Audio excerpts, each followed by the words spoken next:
Hey y'all, it's Chic. Welcome, welcome, welcome, welcome. Listen, I probably jacked some of y'all up with the time. My bad. Child, y'all know I got goddamn 2 channels now. I was on my other channel, Chic Speaks on it, covering the Diddy stuff. Making sure I was goddamn there front and center when that judge told his ass, hell no, you ain't going home. You going back to that goddamn cell. So I was over on that channel for a couple of hours. So I was damn tired. I said, okay, let me push my time back to 7:30 instead of 7, but I did it from YouTube instead of StreamYard. So some places probably showed 7, some made 7:30. So my bad, y'all. But I was worn out after that Diddy stuff. So if y'all didn't see me over there earlier, check out my video on Chic Speaks on it. And I did the live coverage from Diddy going to court today. And in front of his family, his kids, and all the goddamn lawyers that he didn't hire, that just said, sir, you will not be going home. We will see you in May, the next time you're due back in court. So y'all want to know all the details pertaining to that synopsis, check out my video on Chic Speaks on it, on Diddy and all his shenanigans. I've been keeping up with him over there on that channel. So welcome. Hello, Nico. If you're still there, because look, Nico was here at 7. My bad, Nico. You probably still seen the 7 o'clock time somewhere. Hello, Ariane. Hello, hello. Hey, bless up. Hello. We back. Yes, we back.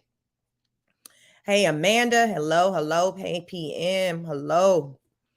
Amanda says, I've been patiently waiting. I can't lie. Listen, I know, Amanda, you was like, Chic, I know, goddamn, I know what's going down in Florida with this damn storm. But when we gonna get back to this book?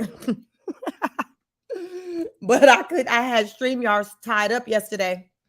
Y'all, was a whole storm chaser. It was me and Peach McIntyre. Hell, me and Peach McIntyre was keeping up with the weather for y'all yesterday. She was out there, boots on ground. And I was on the internet reporting on what the hell she was doing out there with boots on ground. Lord, where we left off in this book. I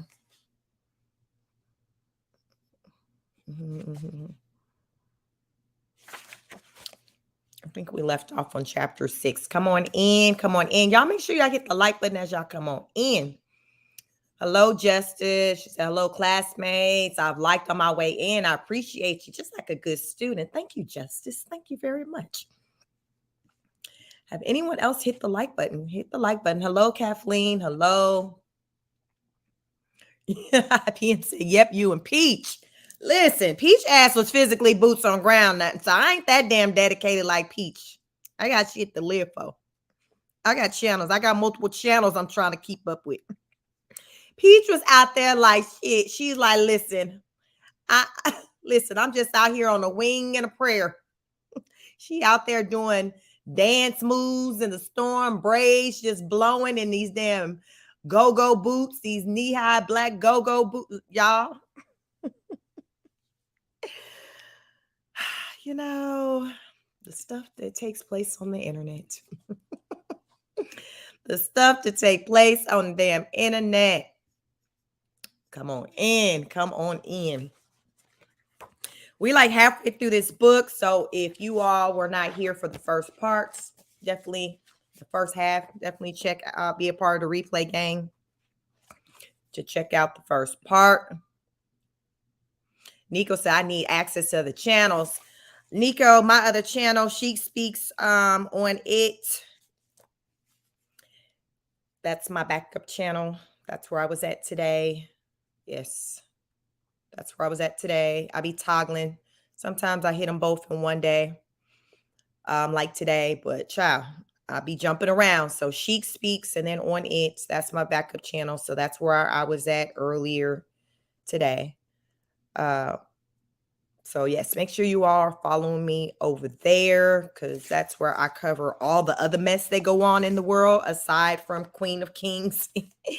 And yeah, and I keep my fitness content is still on this channel. King Queen of Kings content is on this channel. And all the other shenanigans is on the other channel. There's more going on in the world than Rose Miller, believe it or not. So my other channel is a reminder that the world does not revolve around Rose Miller. You're welcome. Thank you. Thank you all. Have y'all hit the like button? But y'all, we're going to get started because I want to get through the rest of this book. So we're on chapter 6, always fighting for my life. Child, she said, I'm always fighting for my life. And it says, like I said before, it's nice to talk about other things in the gross. Uh-oh, she got another name, the gross. Yes, it is. It's definitely refreshing to talk about other things over there. So I'm enjoying myself on that channel. I'm building, y'all. I'm building. So y'all need to follow me. Just trying to get my subscriber account up to 1,000 subscribers, watch hours. Child, we didn't already done that. We got a lot of watch hours over there. We just got to get my subscriber numbers up so we can get that channel monetized as well. So make sure you are following me over there. Follow me over there. So check me out over there. Justice says so much more is too much going on. I try to choose wisely. Child, it's a lot going on in these streets. It's a lot. It's a lot going on. I be wore out. I be trying to rest in between. So I'm glad you all found your way over here tonight. So I'm trying to get back in the algorithm because y'all know I was on vacation for a week. So I feel like YouTube was like, okay, who are you? What are you talking about again? So I'm starting to kind of see the, people starting to kind of find me again. So that's why I've been kind of heavy on the 2 channels, just trying to get back in the algorithm. So, and then hopefully too, that will help with you all getting the notifications when I do go live. So the more I put out, the more I start circulating. That's why it's important for you all to hit the like button. So please monitor my likes. Please make sure you all hit the like button. Hey, Hamdi, what's up? Welcome, welcome. Hit the like button. We about to jump in it, y'all, because we trying to get through the second part. So let's go. Chapter 6, always fighting for my life. I remained on bed rest because the doctor said that I was under stress. Let's wait here. We left off with Rose's mom being pregnant. She was pregnant. Rose's father was beating on her. Woman and fell down the stairs. He done lied to her. I don't know if he lied, but she had a girlfriend that came in town to visit the state with them. He told her, the woman pushed up on her, pushed up on him, but threatened her and told her, don't kind of tell the woman that he told her. So I don't know. I think he lied. But anyway, Rose's mama got in her feelings about her alleged friend sleeping with or pushing up on her man. But I think he lied, but it hasn't come out yet if whether or not he lied or not. But he did, like, your girl was pushing up on me. It's like, what? So she's at this point feeling all destitute, pregnant, single mom of 2 kids that she had coming into this relationship. So now she has 2 kids, one on the way, in an abusive relationship, and she's trying to figure out what the hell going on. What the hell is going on? So that's where we're at. So we're on chapter 6, always fighting for my life. So, yeah, that's where we are. And at this point, she's like around, 20, early. She's a young lady, early 20s, very young. So she says, I remained on bed rest because the doctor said that I was under stress. I knew why, but sadly, the doctor did not. I had a beautiful, healthy baby girl. She was shown so much love from my side of the family as well as his. I just knew that she would keep everything together. He was there with me when she was born. I was so happy because I never got a chance to experience my baby's father being there for the birth of my child. He seemed like he was really happy and he thought our baby was so beautiful. On the last day of my stay in the hospital, before I was scheduled to come home, he brought a girl to the hospital with him. The girl was the same female he said he knew since he was in school. Yes, the same female that he took to Las Vegas with us. He claimed that he was not messing around with her and that he saw our baby.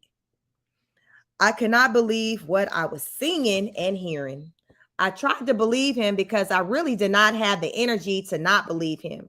I did not want that craziness to stop me from feeling the joy of having my baby. Child. So we talking about she just gave birth to Rose, baby Rose. Rose daddy then brought his side piece to the hospital, y'all, to see the baby. Yes. When I came home from the hospital, he had cleaned the house and had a delicious steak dinner waiting for me. I later found out a few days later the house was cleaned up by his old friend from school. I guess he had her clean up. Wow, as I write this book, I realize how much I went through. I really hope you are feeling this book and living this drama. I hope you are saying this girl had to be crazy to stay with him. Because if you are saying that, then I know this book is working. Keep reading because it gets worse before it gets better. One night after he and I had our daughter, I decided to get out and enjoy the night out with my cousins. We all drove my car, me and my two cousins. I had a gold Lexus at the time with gold rims, so all my cousins and friends wanted to ride with me. We pulled up to the club and went in and began drinking and listening to music. I received a phone call a few minutes later from my husband. He said, "Are you at the club with your ex-boyfriend?" I said, "No, I am with my cousins. I told you we were going." He said, "I see your ex-boyfriend's car outside." "I am outside. Come out now." I was nervous because he really seemed mad. I honestly did not see the guy's car outside, and he was not my ex-boyfriend. He really was a guy that liked me when we were in high school. My husband just knew that the guy liked me, and we talked briefly while in school, but nothing serious. He actually lived around the corner, so he really could have been anywhere. It was a neighborhood bar and lounge. Nervously, I walked outside. When I went outside, I saw the car, but I did not see the guy. I said, "Maybe that is someone's car that looks like his." He said, "No, it's his. Get in the car." I said, "What about my cousins? They drove here with me." He said, "Leave your car here. That way your cousins can get home and Get in the car with me." I went inside and gave my keys to my cousins and made them aware that I was leaving. I tried to smile and make them think that everything was okay, while inside I was scared. We got in the car together and arrived home. He sat me on the couch and his exact words were, "Everybody thinks that pretty little Kim is so cute. Well, I am about to mess your face up." He started punching me and busted my nose and my lip open. Then he grabbed me and dunked my face in our jacuzzi hot tub. He tried to drown me by grabbing my neck and dunking my head in the water. He held it there for a few minutes, then lifted it up. He dunked it again and held my head under the water for a few minutes and lifted my head up again. After doing that about 3 times, and the 4th time, he held my head under the water even longer until I could not hold my breath any longer. My body started to get limp. I was trying to splash the water to get him to know I was dying. I believed I stopped kicking, and at that point, he lifted me up for air.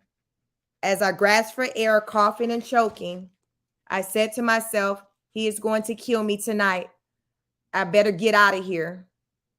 So I ran and bust through the front door and started running down the street hollering, "Please help me, please. He is going to kill me." It was dark and not a single soul stopped to help me. He was chasing me down the street. He finally caught up to me, covered my mouth with his hand. He tried lifting me up off the ground as I was still kicking and screaming, "Get off me." He told me to shut up or he will really F me up. He said that he would not hurt me anymore tonight if I would be quiet. He asked me to please be quiet because he was afraid to go to jail. He dragged me into the house and told me to go wash my face that was full of blood. As I washed my face, I was looking at my small frame face that I did not recognize in the mirror. I remember putting my head in the water to wash my face, but looking behind me, afraid that he would bash my face in the sink. My lip was busted open. My eyes were black. The blood vessels in my neck were broken. As I looked at my face in the mirror, I began to cry harder. I could not believe this was my life. The man that I loved, taking care of me financially, the man who I thought I had a home with, just could not stop beating on me. He could not stop and realize that I was a person, a human being, just like his mother. I was heartbroken and really ready to give up. I felt like I was really sleeping with the enemy. It was something about me that made him jealous. If a man is jealous of your natural glow, there is nothing you can do to fix that but leave. That night, he made me have sex with him against my will. I cried the entire time. Every stroke made me feel nauseous. On the surface, we looked like the perfect urban couple, attractive, in business together, doing huge profits, flipping houses all over Cleveland and surrounding areas. I helped to run the company and the house while he made sure the contracting work was complete and handling getting new contracts. By the time I got pregnant again by him with our second child, we were millionaires. We were living in the Rockefeller area of Hawaii and had a huge house that we had fully re-renovated with a 4-car garage. Business was going well. We learned from some Indians that lived in Ohio, how to flip on a larger scale by using OPM, other people's money. We were not only rehabbing homes in Cleveland, we began to get involved with new home construction. We were really doing great in the public eyes, but he was still sleeping with other people every chance he got. He had so much money that people all over town knew him and respected him because of his money.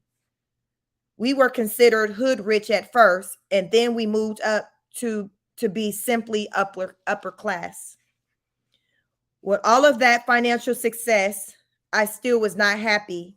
Yes, I had my moments of happiness. Being around my children brought me happiness. Taking my stepchildren, my children, my little sister and younger cousins to amusement parks, having big parties and jumpers and ponies, all of those things is what made me happy. Everyone would come to my house for barbecues and holiday dinners. Not only was my house large and always in a nice area, my house was fun. I let the kids be kids. I love children, and seeing the babies happy was life for me. Holiday dinners, I would cook large soul food meals. Even my grandmother liked to come over for those dinners. I loved having my grandmother, her husband, all my cousins around. My grandmother would even crack jokes saying that I was the little old lady in the house with all of my husband's kids over from other women coming by, and I had my own.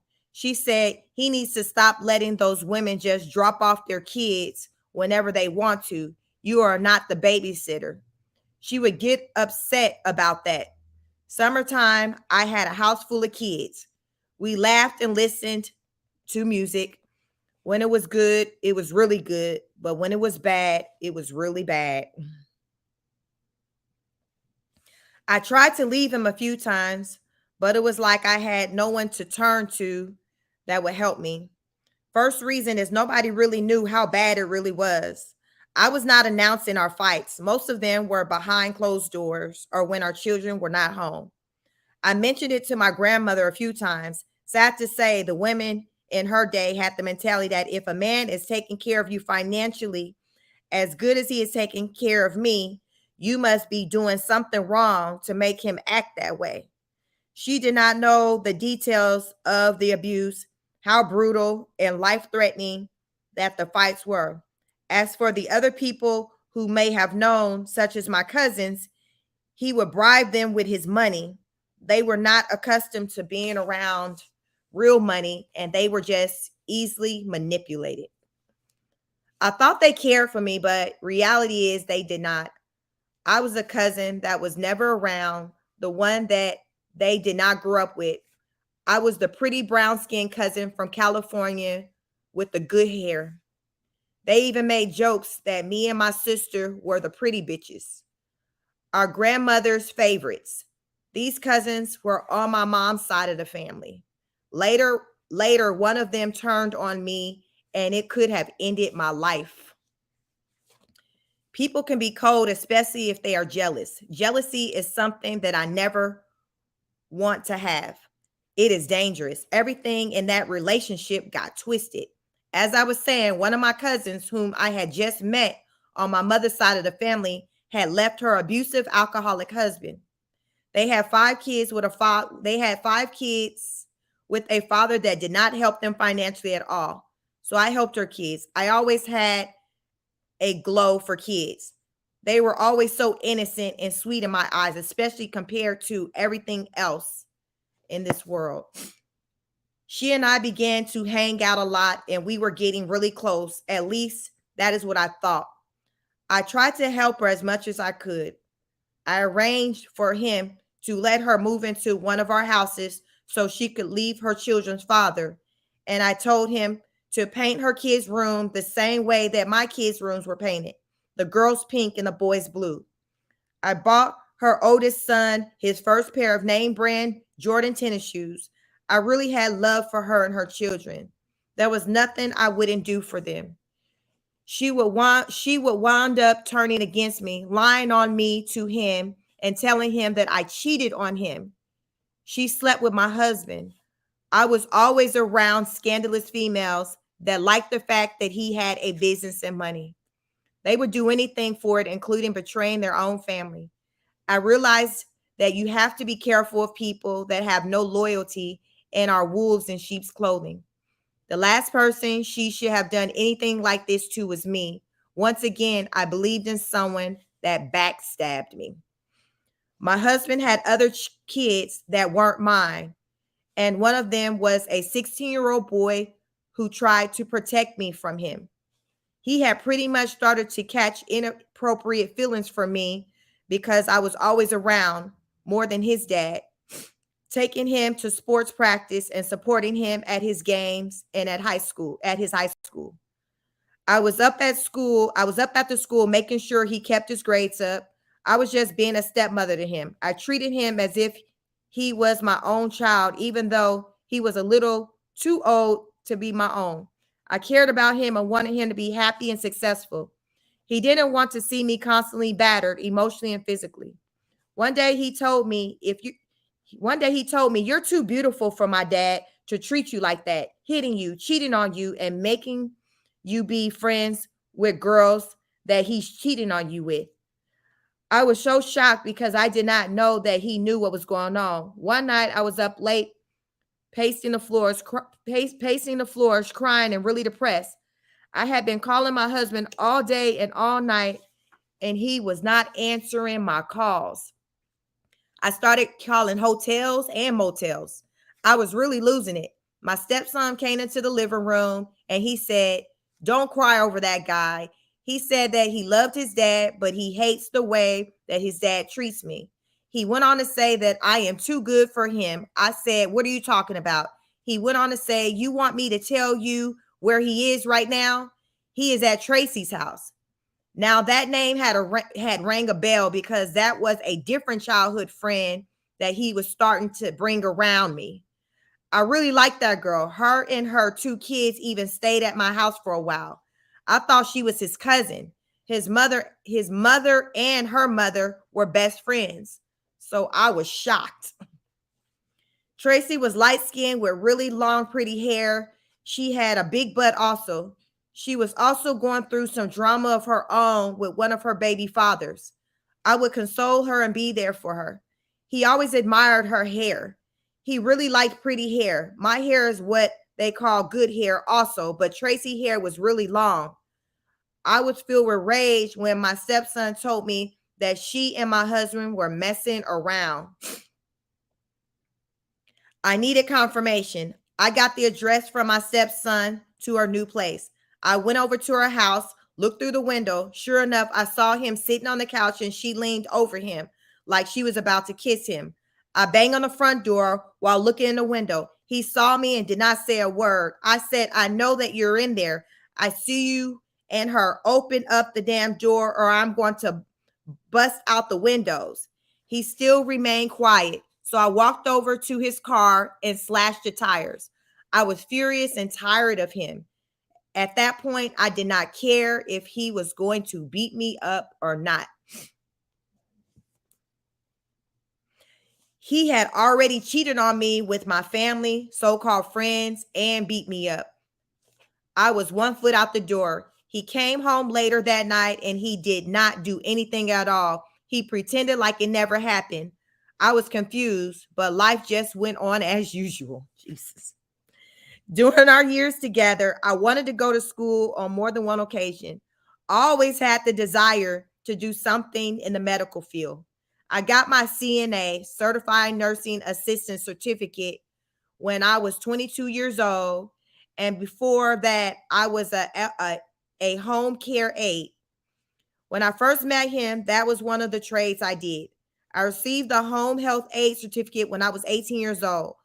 I always had a love for the nursing field. I did not like blood, so I always wanted to do things that did not require too much blood activity.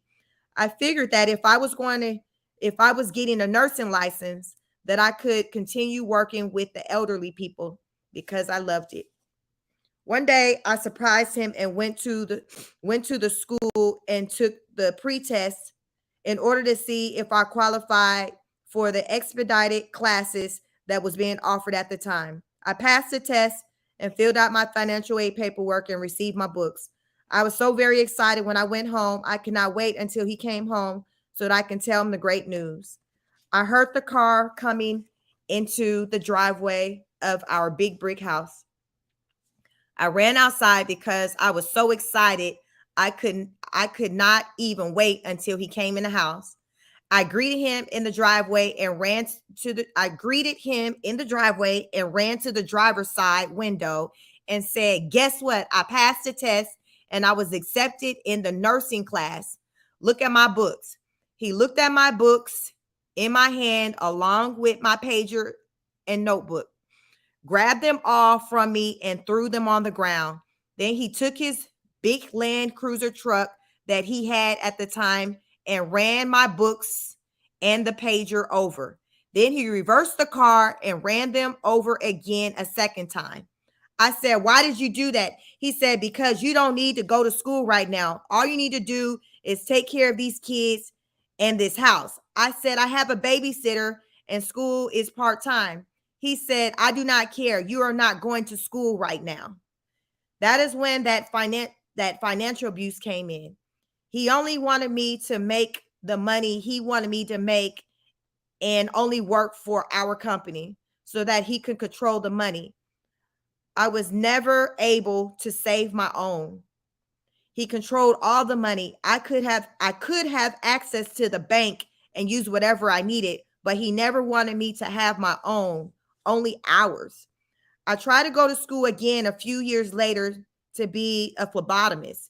It was strictly an online class and I did not have to leave the house. Also, the children were a little older, so now I thought I would try again.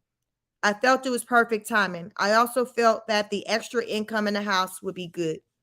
Seeing that he liked to gamble and sometimes the money would go as fast as it came in, maybe if I also made money, I could make sure that we saved for our kids' future. That always meant so much to me. But by the time we had been together for over 10 years and he established an addiction to gambling, but by this time we had been together for over 10 years and he had established an addiction to gambling. We did have a successful real estate business as real estate investors and rehabbing neighborhoods. Despite the success, we still have financial issues at times due to his gambling. When he won, when he won, it was great, but when he lost, it was a big loss and it was not a stable lifestyle to have. I tried to stop him many times, but he was out of control. I was hoping he would be excited about me starting school by this time. But once again, he said the same thing as before when I wanted to take the nursing classes. "Why are you going to school? Now is not the time." I realized the time for him was never, even if my intentions are to get a good career, to have part-time, to help save for the children's college education and other things. It meant nothing. He was a control freak. To lose control of my financial freedom was something that he was not having. Financial abuse is real and it is not okay. Being a wife and being submissive is great. I do believe in that. I also believe that your wife should be your partner and the decision should be talked over between the two of you. You should love your wife as you love yourself. I am sure that he would not have liked someone controlling and abusing his life in so many different ways. At one point, despite all of our success, he wound up in jail for a misdemeanor for 6 months. We all ended up staying with his mom, which was his idea, maybe so that she could watch us. He would have to stay at jail at night, get out and work all day, and then go back to jail again that evening. They call it work release program in Ohio. One day he came home before going back into jail. We were all at his mom's house when he came out for a few hours, including his ex-wife, so that he could see his other kids that he had with her. He asked what we were going to eat, and I suggested we could have hot dogs because I was tired. I had been dealing with the kids all day. Well, he didn't like that even one bit. So he got up and decided to make a clown with me while I was sitting there with my own kids. He grabbed the mustard and walked up to me and said, "This is what I think about hot dogs," and poured it all over my head. He did the same thing with the ketchup, spraying it over my hair and face, then again with the relish. I was in shock. His ex-wife kind of laughed at first until she saw how everyone else was acting, and my kids were all crying seeing him acting like this. Eventually, his ex-wife said, "Stop doing that to that girl. You are crazy." She had a taste of his abuse as well. Maybe not as bad as mine, but she definitely had her share. I am not sure what type of day that he had in jail. All I knew was I was not even 30 years old yet, and I was tired. Tired of living a life like that. Tired of him, tired of watching all his kids with no gratitude or appreciation shown to me. Tired of being a good wife. Just tired. Y'all keep in mind, this man had 16 kids. I'm curious to know how many of them kids was made on her. Because remember, she only gave him 2. Finally, one day I decided it was time to get clear of him, and I decided to take a trip back to California with my grandmother. She invited me, and I was really excited. She and I both knew that I needed to get away. We planned a trip a couple of weeks in advance. She and her husband could tell that I was having second thoughts about the trip because of my husband. He said I could go first. Then a few days before it was time to go, he started saying that he didn't want me to go. The only reason he said I can go in the first place is because my grandmother asked, not me. It was hard for him to say no to my grandmother. He did not want to look like the bad guy. So we had prepared to go, and I was taking my oldest daughter with me. She was not going to stay home and help him babysit the other kids. We had been preparing for weeks. The day before leaving, I called and told my grandmother I was not going. She said, "Oh, yes, you are. Already bought these tickets and you are going." So I went to sleep. I heard a knock on the door early in the morning around 5 a.m. It was my grandmother and her husband. They had came to my house to get me. When he told my grandmother that he didn't think it was a good idea, she cut him off while he was talking. Right in the middle of his sentence saying, "Already bought the ticket. She is going." Then she looked over at me and said, "Now go and get your things together." Because by this point, my grandmother knew that I was very unhappy and tired. She said I needed a break. He went upstairs to take a shower, and I was packing for my trip when his phone started ringing.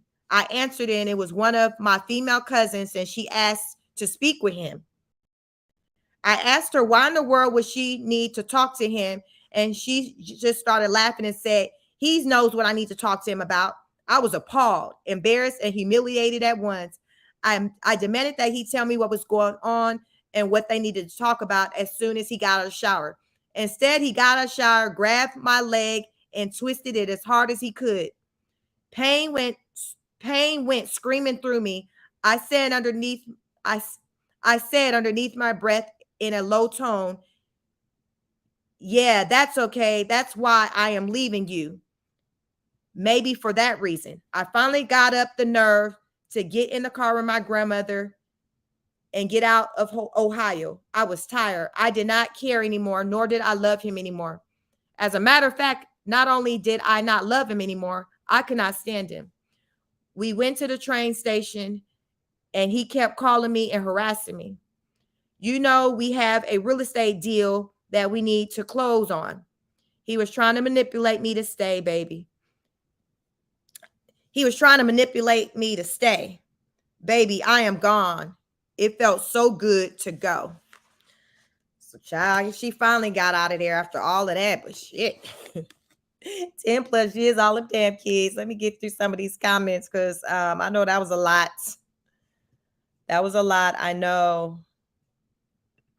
Amanda says, so where 16 kids came from? I don't know. I wish you would have broke that down because we know when she got with him, he had an ex-wife and there was some kids. She didn't never say how many kids. I don't recall her saying how many kids that ex-wife had with him, but she did say he had some children. But yeah, 16. And remember, grandma made a comment of, him keep bringing all these kids home. So I think a lot of kids, I think he made more kids on her than he had prior to meeting her. Bless Up says she was so gullible. Listen, everybody was his friend, his classmate. Amanda says she is more self-absorbed and arrogant than Gross herself. Yes, you notice like in the book, she talks a lot about like looks. And when she talks about how she looked or her family members looked, she lets it be known that they were like, they had that, they were the preferred look, the good hair, the pretty brown skin, so we definitely see where Rose gets it from, as far as being self-absorbed, because child, listen, she get it from her mama. Hey, Yvonne McGowan, welcome. Ariane says she had to be super crazy to stay with all of that going on. Yes, child. Pearl, hello. You said, honey, this ninja menace, Janarda must have been really small because why else would she not retaliate? Yeah, she was a little thing. She was small like how Rose is small. Janarda was like a little small petite thing, she says. So Rose, sounds like Rose has her mother's small frame. PM said, I thought she had 3 kids. She has a total today of 4. She gave him 2. She had 2 coming into the relationship. Rose is the oldest child that she has with Rose's father. So she had Rose, and then she ended up having another child, which I believe was a boy after Rose. But at this point, when she talks about how she left, she only referenced taking Rose. She didn't reference the second child. But yeah, I think Rose talked about, or maybe Rose's mother said when Rose's mom did leave, she didn't leave with both kids that she had with Rose's father. I think she only left with Rose. I think she left with her 2 kids she came into the relationship with and Rose. Her 4th child that she had with Rose's dad, which is her 4th child with Rose's second dad, the second child that she had with Rose's dad, he stayed. That was a boy, I believe. Sue said, all them kids, shake my head, pictures I'm seeing of him gives me an uneasy feeling. Something is off about his energy. So if you all want to know what Rose's father looked like, recently, I think yesterday, she posted some pictures of him on her community page. She looks just like him. She looks just like her mom too, but she has his complexion, her nose. I think that comes from him. So she's definitely a good combination between her mother and her father, but she looks a lot like her dad. So if you want to know what her dad looks like, he's a big, tall man. I've once heard her say that Brett, her husband, is like a white version of her dad based off of like his measurements, a big, tall, bald head. So I can see that. If she still got those pictures up, you can go to Queen of Kings, her community page, and you'll see the picture she posted of her dad, just praising him. Child, that man can't do no wrong in her eyes. To the contrary of what we're, in spite of all that we're reading with how he treated her mother before, during, and after her, her being born. Listen, Rose still just worships this man. So it's sick. Amanda said PM, the mom had 2 kids with the baby daddy number 1 and 2, and then baby daddy beat her gross dad. Yes. So just like with Rose, same situation. Rose came into a relationship with Brett with 2 children, and then she gave him 2 kids. So that's the same thing with her mom. Her mom, she came into the relationship with 2 children, then gave her husband, Rose's father, 2 children. Ariane said, Amanda, after 16 kids, F that money. Right. Ain't no damn way. Amanda says, so 18 kids total. Yeah, I guess, 18 kids total, because I don't think the 16 included the 2 she had. Rose would always say 16 kids, so I don't know if she included her other siblings just because he came into their lives when they were younger, so I don't know if, she was claiming them as well as being a part of her dad's kids, or if it's 16 plus the 2 that Janarda had. So yes, it could easily be a total of 18 kids. It could be 18 in total. Chosen one, hello, good evening, good evening. So yes, you all, come on in, like the video. I'm going to get back, like the live stream. I'm going to get back to this book. We're on chapter 7. I'm going back to Cali. So it's titled, I'm going back to Cali. When I got to California, I never wanted to go back home. I didn't care about anything, not money, not property, nothing. My oldest daughter was with me, and we were finally free. I felt like I had just been released from prison. I had never been to prison, but I felt as if I could feel what it would be like. I remember sitting in my sister's backyard, not doing anything in particular, but watching the sunrise and feeling the breeze on my face, and realizing the first time in forever I didn't have to worry about what someone else was plotting against me. I did not have to look over my shoulder. I did not have to walk on eggshells anymore. I didn't have to worry about what was going on behind my back, and I did not have to be afraid of saying or doing the wrong thing. It was a kind of peace like nothing I had ever felt. I could really hear the birds chirping, and the warm air felt so good with the sun shining on my face. I still can't imagine that feeling, because it was a feeling I never felt before, as if I came from drowning in the water to land, as if I came from drowning in water to land. It felt like a breath of fresh air. At that moment, I realized God's plan for me was not to be in this terrible situation and always feeling physical, emotional, and mental pain. I was really enjoying being in California. I felt like I was back at home again. It was a beautiful hot summer, and it felt so good to be home. I was driving around with my mom and sister, getting our nails done, and I felt beautiful again. It felt like the good old days, even better. It took me back to when I was a child, before my cycles of abuse started. When life feels good, the air feels good, and I can feel the peace in the air. I felt as if I could really have a future of peace. In my mind, I knew that feeling this way is how my life should be, and I had no plans on going back to my life of hurt. My daughter had a beautiful voice, and she could sing. Everyone loved to hear her sing. She was singing at the barbecues that we were invited to. I felt like we could really have a real life and be okay in California. Even my daughter seemed more at peace. I know that my life of pain was also affecting her. I was always drifting into a daydream and just thanking God for the moment, and in awe and disbelief that I was in California without him.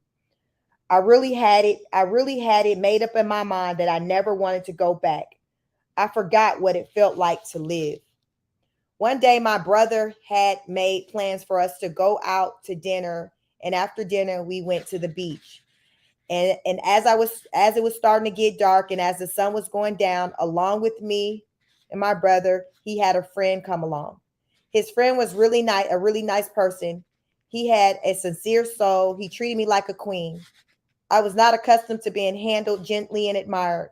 We had really good communication. We went to the beach and started hanging out a lot. It was nothing sexual, just spending a lot of time together, a genuine connection. It was such a natural feeling that with that guy because of how sweet he was treating me. We both loved the beach. One day we went to the beach together, and I will always remember this day. He walked me out in the water as the waves were coming. We walked out into the sun. He looked into my eyes and told me how beautiful I was. He kissed me so gently. I had not felt like that in a long time, maybe never. All I know is I felt love for him because of the way he treated me. I felt love for me also, but it didn't work out because he wanted me to be totally over my ex, and he felt he was just a rebound. Maybe he was a rebound, but it felt good to be treated like a lady, and I knew that I was over my ex, and I knew that I was over my ex. Those feelings had been left. I may have fallen in love with that feeling after being abused for so many years. My ex and I were still married and had kids together. I didn't want to go back to Ohio ever, but I couldn't just leave things the way they were either. My husband found out about me and the guy from California because my sister told him when he called, thinking that would make him stop harassing her because he was calling every few minutes asking where I was. My sister was persistent in saying that I should go back to Ohio to get money from my husband. She said to me, "How are you going to make it out here in California? Make it out here. California is expensive. Just go back and see if he will give you some money to help you out." At the same time, he was insisting he had forgiven me for meeting someone new and wanted to give me money so I would not have to struggle in California. He had a way of manipulating anyone to believe his lies. My sister had spoken to him one day when I was not at home, and he manipulated her as well, and she actually did believe him. I knew him very well, so I was so worried of going back to Ohio because I was afraid of him. I do not think my sister realized how crazy he was. He promised not to put his hands on me, and he even told people in my family that he would not hurt me. He bribed me by saying that he needed me to come home and close a deal that would net us a profit of 60,000, and he would split it 50-50 with me. I didn't have any money in California because he had closed my access to all our accounts when I left Ohio. I had the pressure of other people telling me that going back to Ohio was the best thing to do. It is amazing to me how my loved ones were trying to persuade me to go back to a man that had beat on me. The cycle of abuse that was obviously around me at the time was sad. It was a time in my life that lots of people in my circle were struggling, and it felt like the only thing that mattered to everyone was money. I was caught on the web. I remember feeling like if I did not go back to him, I would no longer have a place to stay in California because I did not have enough money without getting more from him. So I went back to Ohio against my better judgment. So Janarda left, she got away, and for money, she went back. She went back. She went back. Let's see. Hello, welcome, welcome. Have y'all hit the like button? Make sure you hit the like button. Please like, share, and subscribe. Pearl says, I definitely thought she had more than two kids with Rose Dad for sure. No, yeah, she just had the two. She just had the two. Kathleen says, so did she have two or three kids from her? Didn't the grandma raise her? Yeah, Amanda says, I am so privileged to have had the most perfect mom that I had that made me the woman that I am, mom, I am today. R.P. mom. Yeah, praise God. Everybody haven't been that fortunate. Sue says, Pearl, I don't know how many kids Janarda had with Thorne's dad, but as I think I remember Janarda saying she had a total of 6 kids. Yeah, I thought she had a total of 4. But it was my understanding she had 4. And then the father had a total of 16. But she had one more than what she should have had because he started doing the most before she even got pregnant with Rose. So ain't no way. Ain't no way, y'all. Ain't no way. Nietzsche says she had 4 children by Rose's father. Hey, Francis says, thanks for reminding me to like. Just did it. Thank you. Thank you. You all like the video, please. Sue says, did she have someone assist her in writing her book? It's not reference. It's not credited in this book if she did. I know this is her second version of the book. I heard her say that when her and Rose were speaking on Rose's channel, Queen of Kings, when they were on good terms. She said she had kind of just redid it because the first one, she just wanted to just improve the quality of it. Um, but yeah, so far it's it's been okay. It hasn't been difficult to read. As far as like errors or things like that. So it's been a pretty decent book, I'd say. Nietzsche says she has 6 children. He said that's a lot. So Justice says her story reminds me so much of Tina Turner's. Really sad. Yeah, I mean, some of her story reminds me a lot. It crosses with Kim Porter's story from on my backup channel. She speaks on it. I did a live reading on Kim's Lost Words. That's the name of the book. So it's allegedly Kim's final words before she passed on, and there's definitely parallels there, mainly just, with being with someone for a dime or a dollar, y'all, resources. A lot of times people will be in bad situations, abusive situations for resources. And Janarda's like, listen, her own family was encouraging her to go back because listen, she was the one in the family with all the money and they didn't have no money. So they're like, listen, we need you to go back.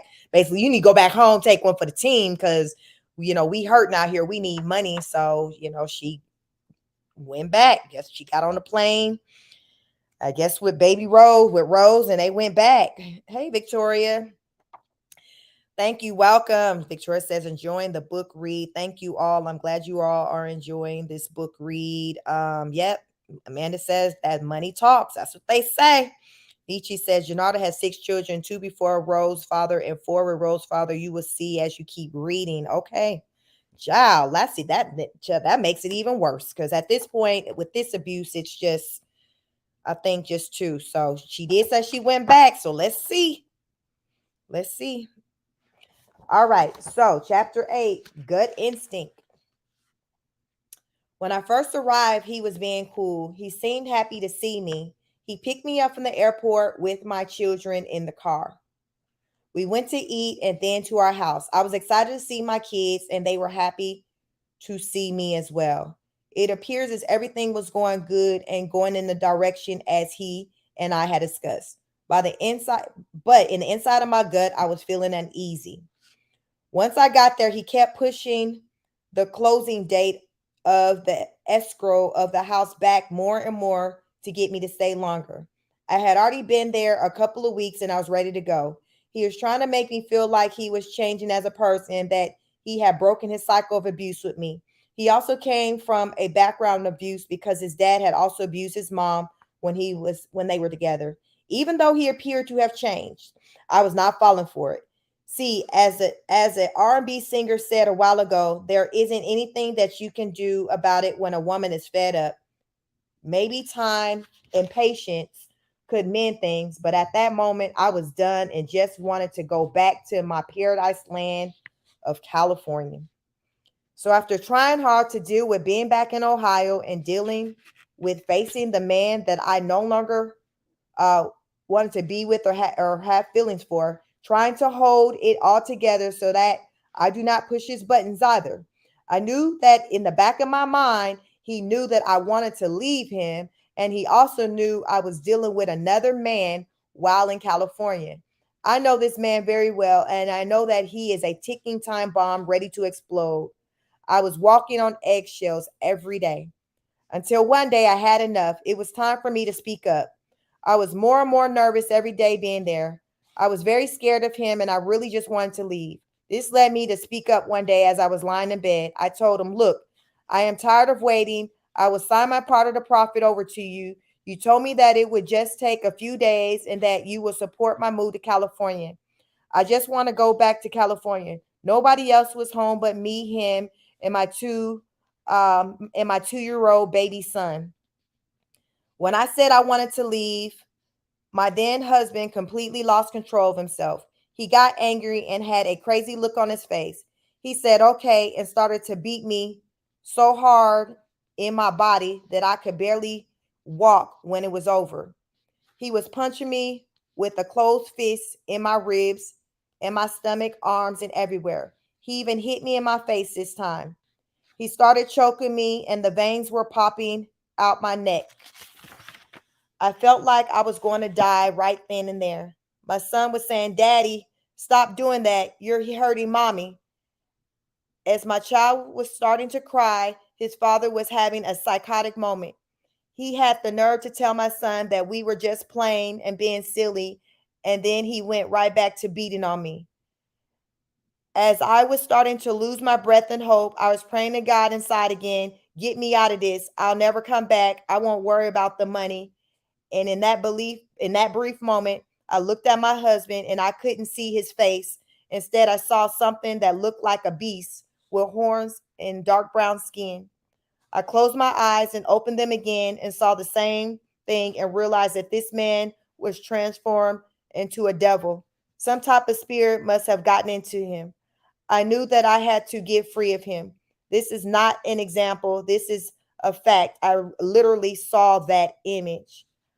I have never seen it since then. I tried to gouge out his eyeballs, but that just made him angrier, and he released me for a minute as I tried to run. He grabbed he grabbed me and grabbed a pillow like he was going to smother me. At that point, God took over me and guided me with his spirit, and I started saying anything I can get him to stop, telling him I loved him and I didn't want to leave him and that I was just scared and wanted to stay with him forever. I really do remember everything that I was saying at that moment because the Holy Spirit took over my words. Whatever I said that night worked. At first, he didn't believe me, but I kept talking to him until he did, and he released me and started hugging me, even as I was still coughing and choking and crying. He had told me to get in the jacuzzi bathtub, and then he disappeared to the basement and came back with a gun.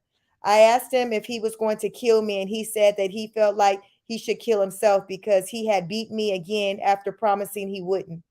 But it was all just an act on his part. He had no remorse about what he was doing. He was completely unhinged by then. To this day, I believe that he pretended like he was going to take his own life because he knew that he promised not to hit me again. He felt like that was a way for me to feel sorry for him. He also thought the neighbors might have heard me screaming, so he whispered and said, "Come on, let's go. The neighbors may have heard you." I did not get up right away because I was still very scared, hoping that the neighbors did hear me and that the police would come and rescue me from the house of hell. He had a gun and he was saying, "Let's go." He said, "The neighbors may have heard us and heard you screaming. Let's go to the hotel."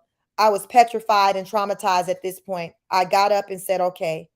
As I was shaking, I gathered our things, the clothes on our backs, and a few things for the baby, and took my son and spent the night at the hotel in case the neighbors called the cops. I did not even pack any clothes or jewelry. We just rushed out the house. All I could think is, what is next? I prayed to God and eventually fell asleep. The next morning, we woke up, threw on the same clothes, and went to breakfast. Afterwards, he took me to the mall and spent a lot of money on me. It wasn't to be nice though. It was to hide all the damage physically and in hopes that I would feel better inside. He wanted to cover up what he had done to me the night before. He bought me these giant name brand expensive sunglasses to cover up my black eye, gold jewelry to hide the broken cat- uh, capillaries on my neck, a new gold bracelet, and new clothes to cover up the bruises. Sad to say, he had plenty of practice in knowing what to buy to cover up his dirty work. He also did that to make up for hurting me. After changing clothes, we went to my oldest son's football game. While other parents tried to talk to me, smiling and discussing the game, I was just in a daze, trying to figure out how I was going to get out of this terrible mess. I just remember literally ignoring them as they spoke to me. My body was in agony as I had to sit there and pretend everything was nice and normal.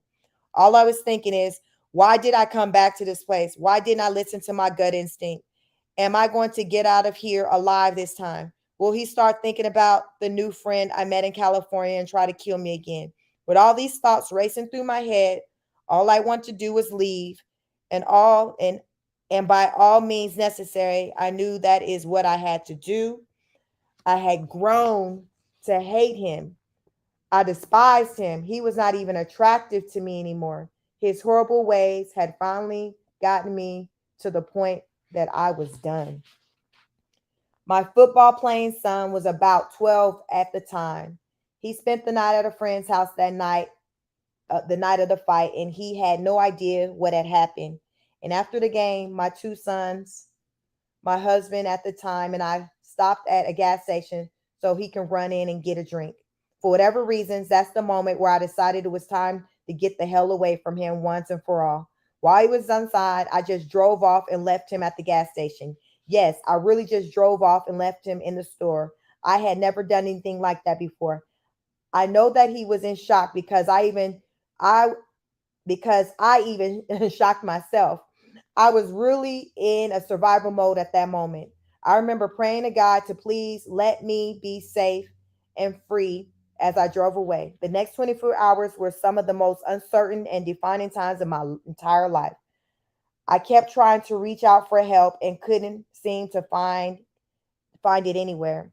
I drove to his mother's house first because she was watching my daughters during the game, but he had already beat me to it and called her and told his mother that I wasn't allowed to take any of his kids because he knew I was trying to leave Ohio. That was true for the daughters that we shared, but my oldest daughter was only mine, so I made my mother-in-law have her come downstairs, and she came downstairs to join us. I phoned my father and asked if I can come by. I told him that I was in a fight with my husband. He said yes, and I went to my father's house next. By the time I arrived, I saw him outside with his girlfriend at the time. He walked over to my car and leaned over the window and started talking to me.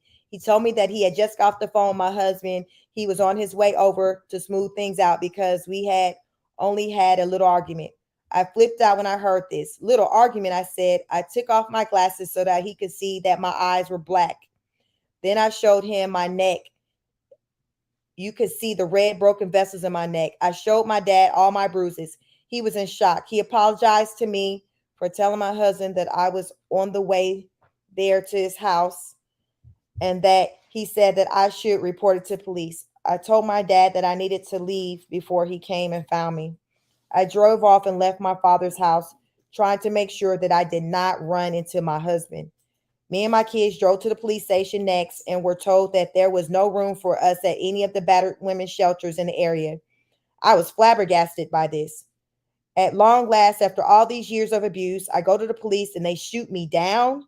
I asked if one of them could escort me to my house to get clothes for myself and my kids, and they said they could only do that if I filed a police report against my then husband. Stupidly, I refused to do so because he had a felony conviction in the past, and when he was 18, he only got probation. And then I knew if I got him arrested, he'd be in jail for good, and my kids would never see their dad again, or at least not for a long time. I did not want that to happen.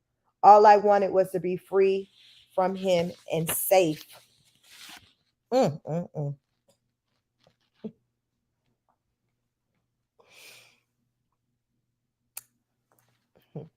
I felt like I was quickly running out of options. So I called a friend. Um, so I called a friend and stayed at her house overnight with my kids. I knew I wanted to leave the state. I just needed time to think of a plan. It felt good staying at my friend Tiffany's house because I did feel safe there. She was also very funny and just a cool person to be around. She was like family. She gave us something to eat, although I did not have much of an appetite. After dinner, she and I were talking, and it felt really good to vent to someone and not feel judged.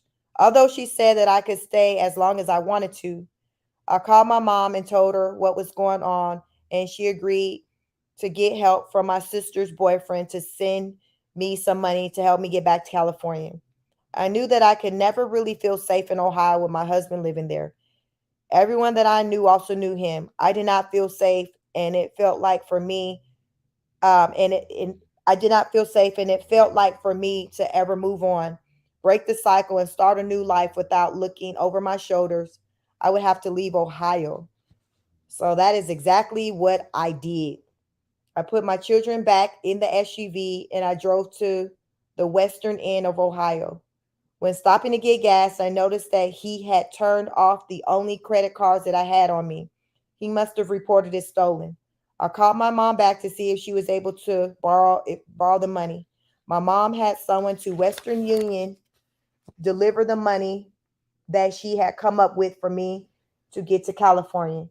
It was a godsend because all I had were the clothes on my back and those on the back of my kids. I drove us all the way from Cleveland back to California, about 2,500 miles, to finally get free of this man that I can't believe I once thought that I loved. So it sounds like the only kids she got with her, her two kids. No, I guess I don't know. She had some boys with her. It sounded like she said somebody that played football. So she had the oldest one that was 12. Um, Maybe she still had the baby, the 2-year old. And then she had the daughter. So it looked like she probably had her two oldest kids with her and then a 2-year old. Doesn't sound like Rose was with her at this point. So let me see. Bless Up said, why go back? That's the million. So many go back. Lami says, why isn't she calling the police and pressing charges? Yvonne McGowan said, OMG, Lord Jesus. Bless Up says, it's in prune. Yeah, it's the cycle.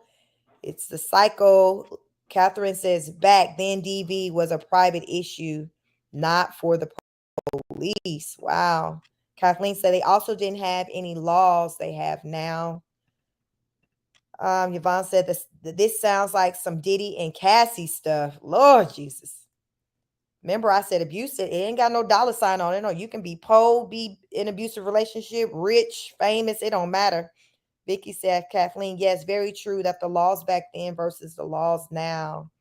Amanda said, Kathleen, it was different era. All of them years ago, there never seems no laws fully to protect women all over the world, still to this day, and why so many women are unalived by men.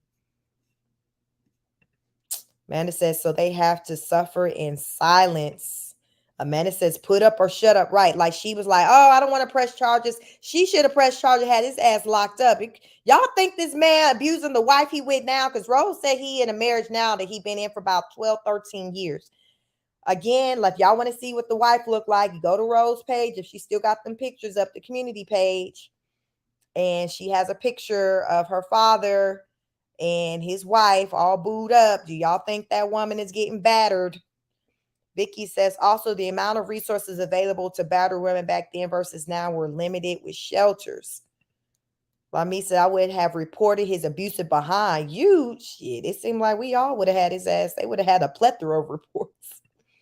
Bless says some parents need to learn to shut the heck up. They are causing their children more pain, just like Tina Turner's mom did when Tina told her she's leaving him and how she told him got to do better. Yes, the money resources, money talk. Vicky said, my ex laid hands on me once only and never happened again. I told him, I'll get you while you're sleeping like a burning bed and your ass like the Farrah Fawcett did.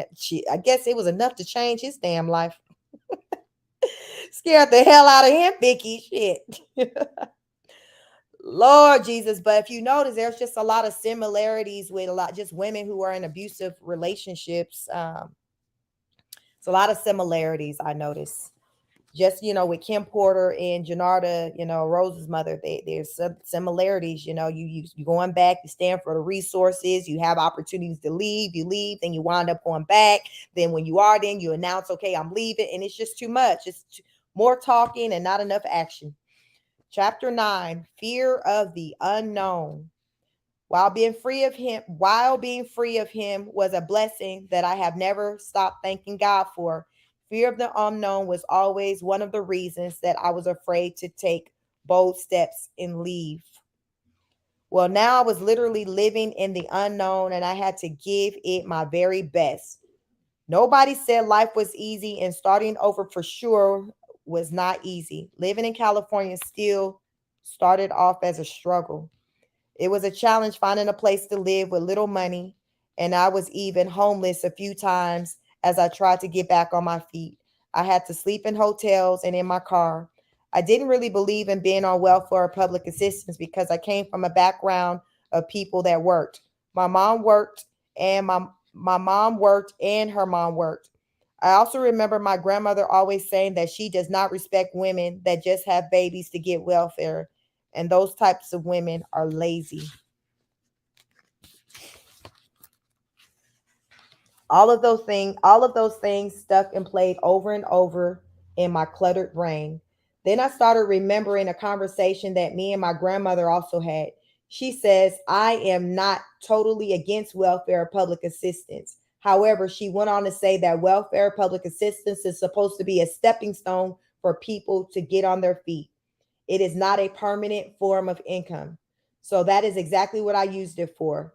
There are programs that will help women in domestic violence situations to get a babysitter and to get public assistance so that they can get on their feet. I chose to do it and it was a humbling decision. And while I was getting food stamps and money, I was looking for a job. God is definitely good. I started working shortly after I was on public assistance. I walked into a home health care agency in Ontario, California. I had an interview with two beautiful black women. I was so impressed. I was so impressed because they owned the healthcare agency. Although I did not have much experience in that field, they gave me a shot and hired me to be head of human resources. I could not believe I was an HR administrator overseeing several other people for the company. She was a good person, a black woman that owned her own business who decided to take a chance on me. I started to realize that there are still good people in the world. I got a place for us to live in Ontario, California, and we started really doing some living again. Of course, my ex wouldn't leave me alone. He called me a lot. He threatened me that if I didn't bring his youngest son back, he would kill me. I made sure I was never in his presence again for a while, having my brother meet him to give him his son back at a halfway point.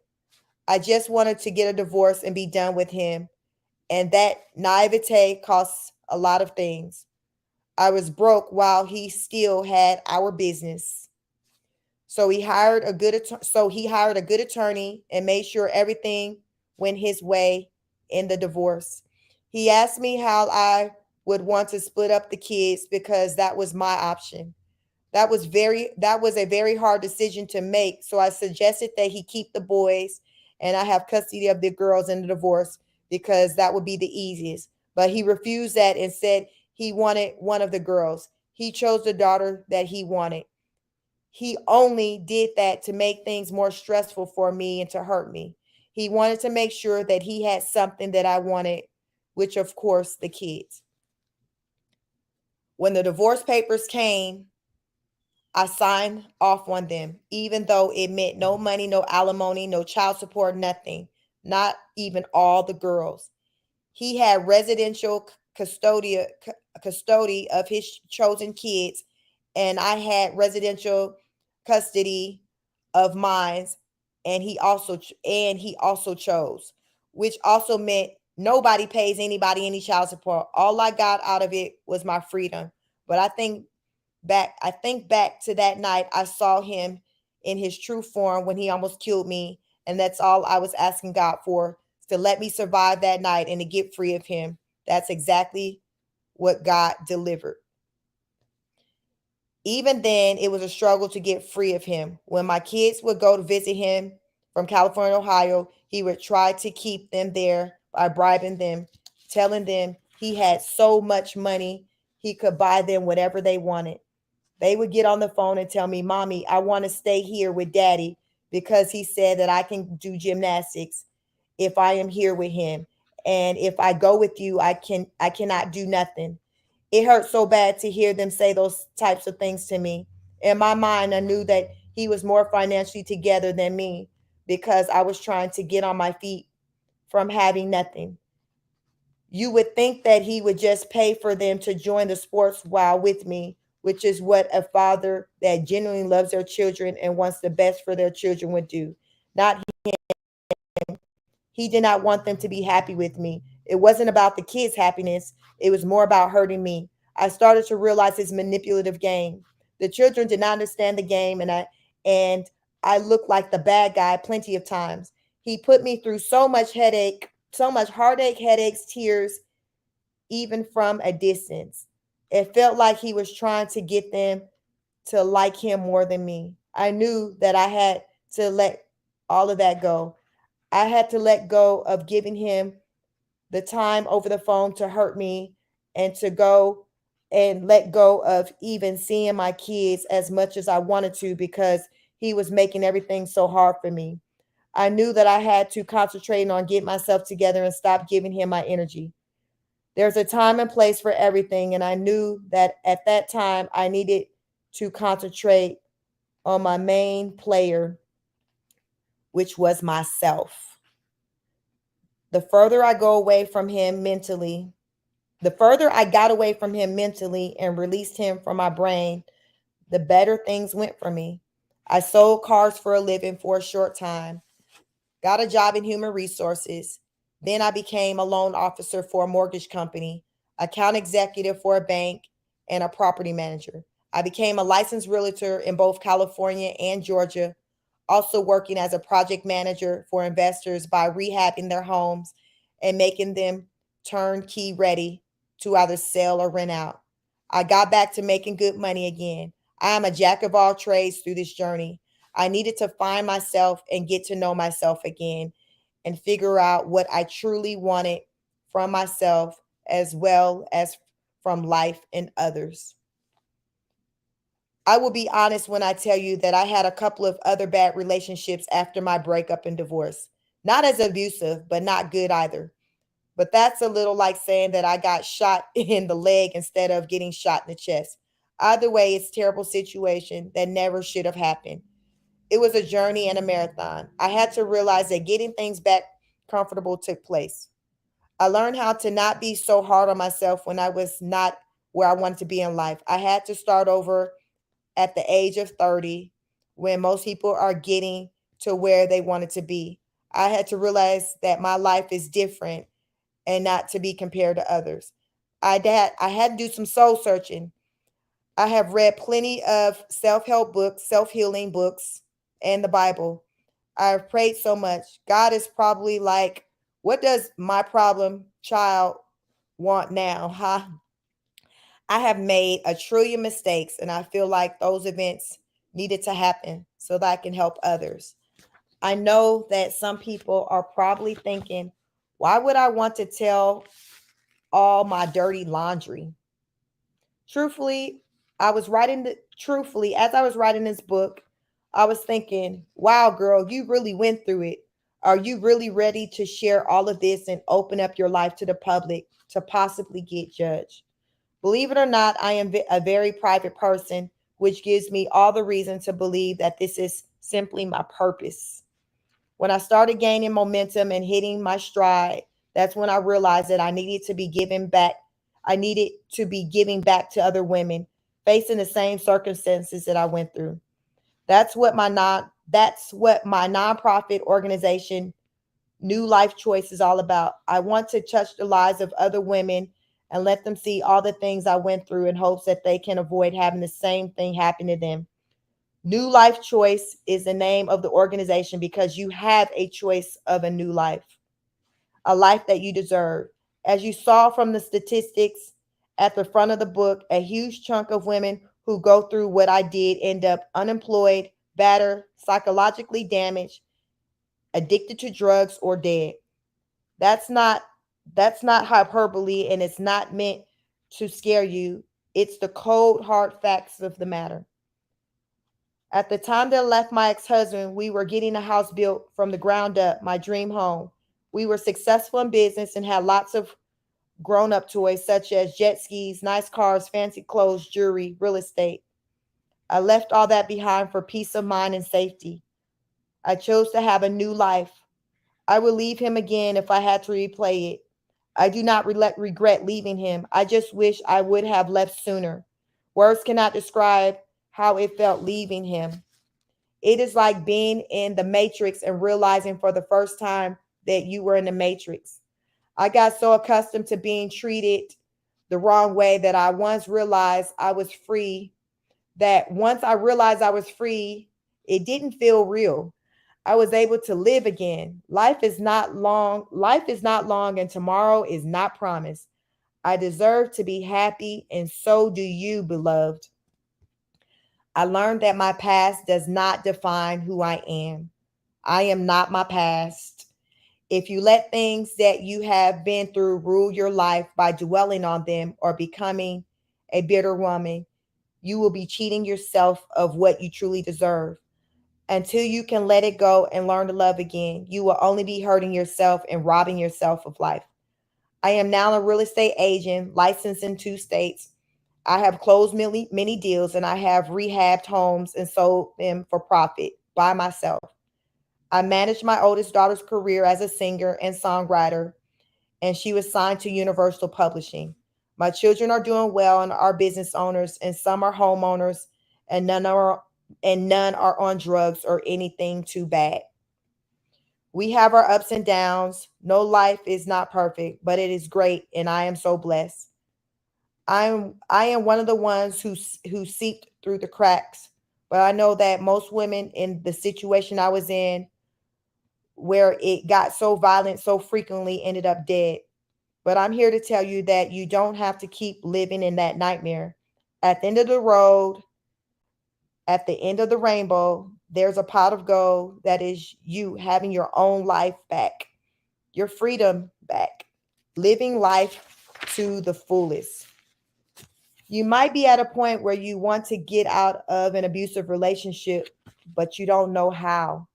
I'm going to tell you the way that worked for me and that I know can work for you.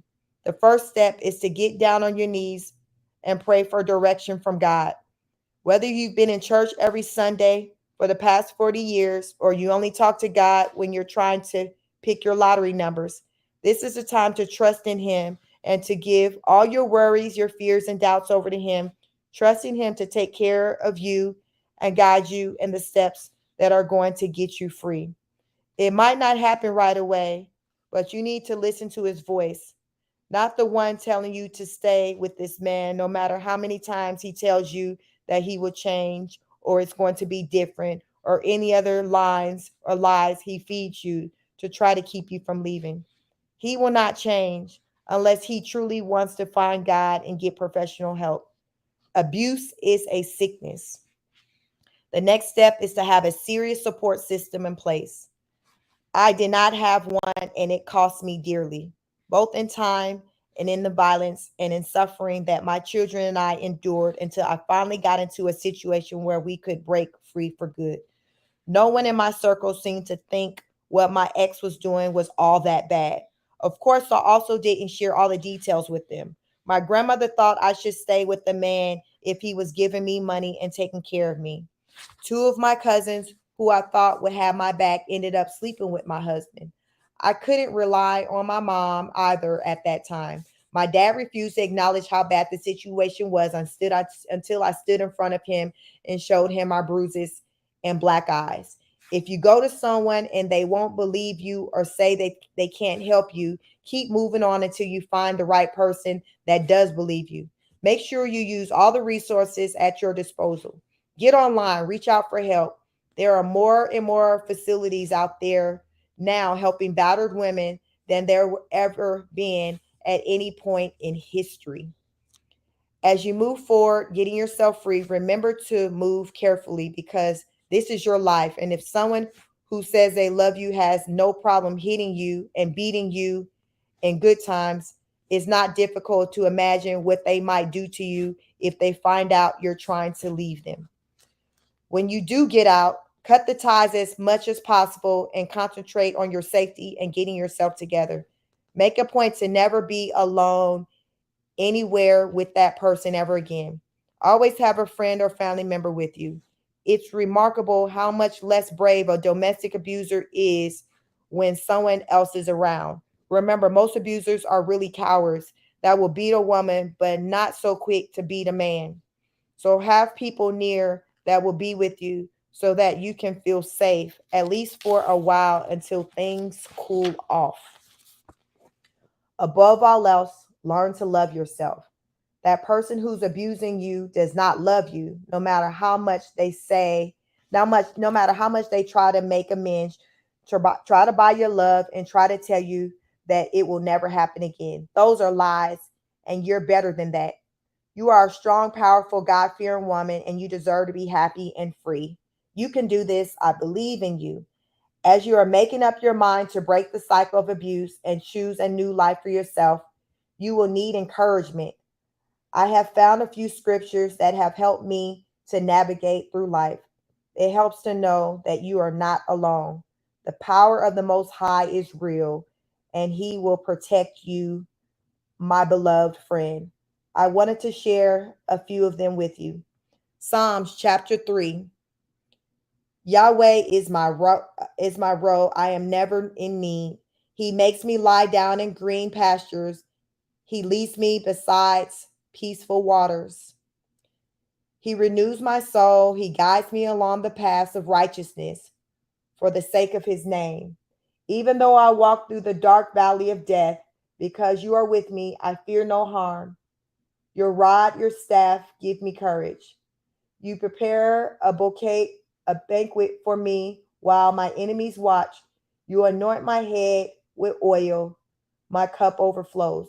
Certainly, goodness and mercy will stay close to me all the days of my life, and I will remain in Yahweh's house for days without end.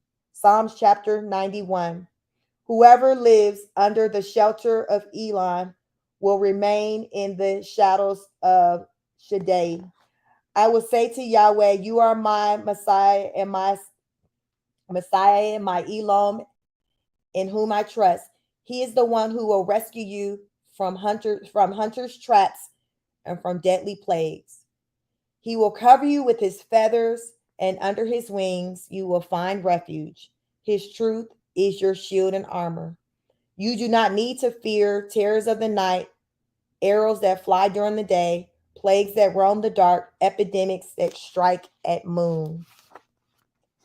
They will not come near you, even though 1,000 may fall dead beside you or 10,000 at your side. You only have to look with your eyes to see the punishment of wicked people. You, O Yahweh, are my Messiah. You have made Elon your home. No harm will come to you. No sickness will come near your house. He will put his angels in charge of you to protect you in all your prayers. They will carry you in their hands so that you never hit your foot against the rock. You will step on lions and cobras. You will trample young lions and snakes. Because you love me, I will rescue you. I will protect you because you know my name. When you call me, I will answer. I will be with you when you are in trouble. I will save you and honor you. I will satisfy you with a long life. I will show you I will love you. Philippians 4:13. I can do everything through Christ who strengthens me.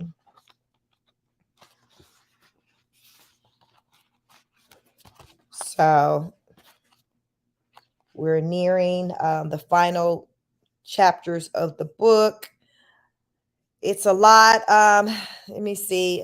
Nanda says, Sheik, I said it earlier. The men can't do no wrong, but only women can. The mom. Yeah. I don't know, Rose, as you all mentioned, remember, he chose which children he wanted to keep. He chose which daughter he wanted to keep. And Rose wasn't the one that he chose. Rose went with her mom. Rose was not the daughter that he chose to stay with him. Rose talked about when her mom left, she was with her mom. She would kind of go back and forth. Her dad did not choose for her to be the one to stay with him full time. But that is the man who she praises. Why do you all think that he did not want to keep Rose? Why do you think that is? Did Rose look different than the other daughter? Because he didn't choose to keep Rose. Why is that? Why didn't he choose to keep Rose? I'm wondering if Rose looked different from the one that he did choose to keep. Questions. Chapter 10, forgiving and moving forward.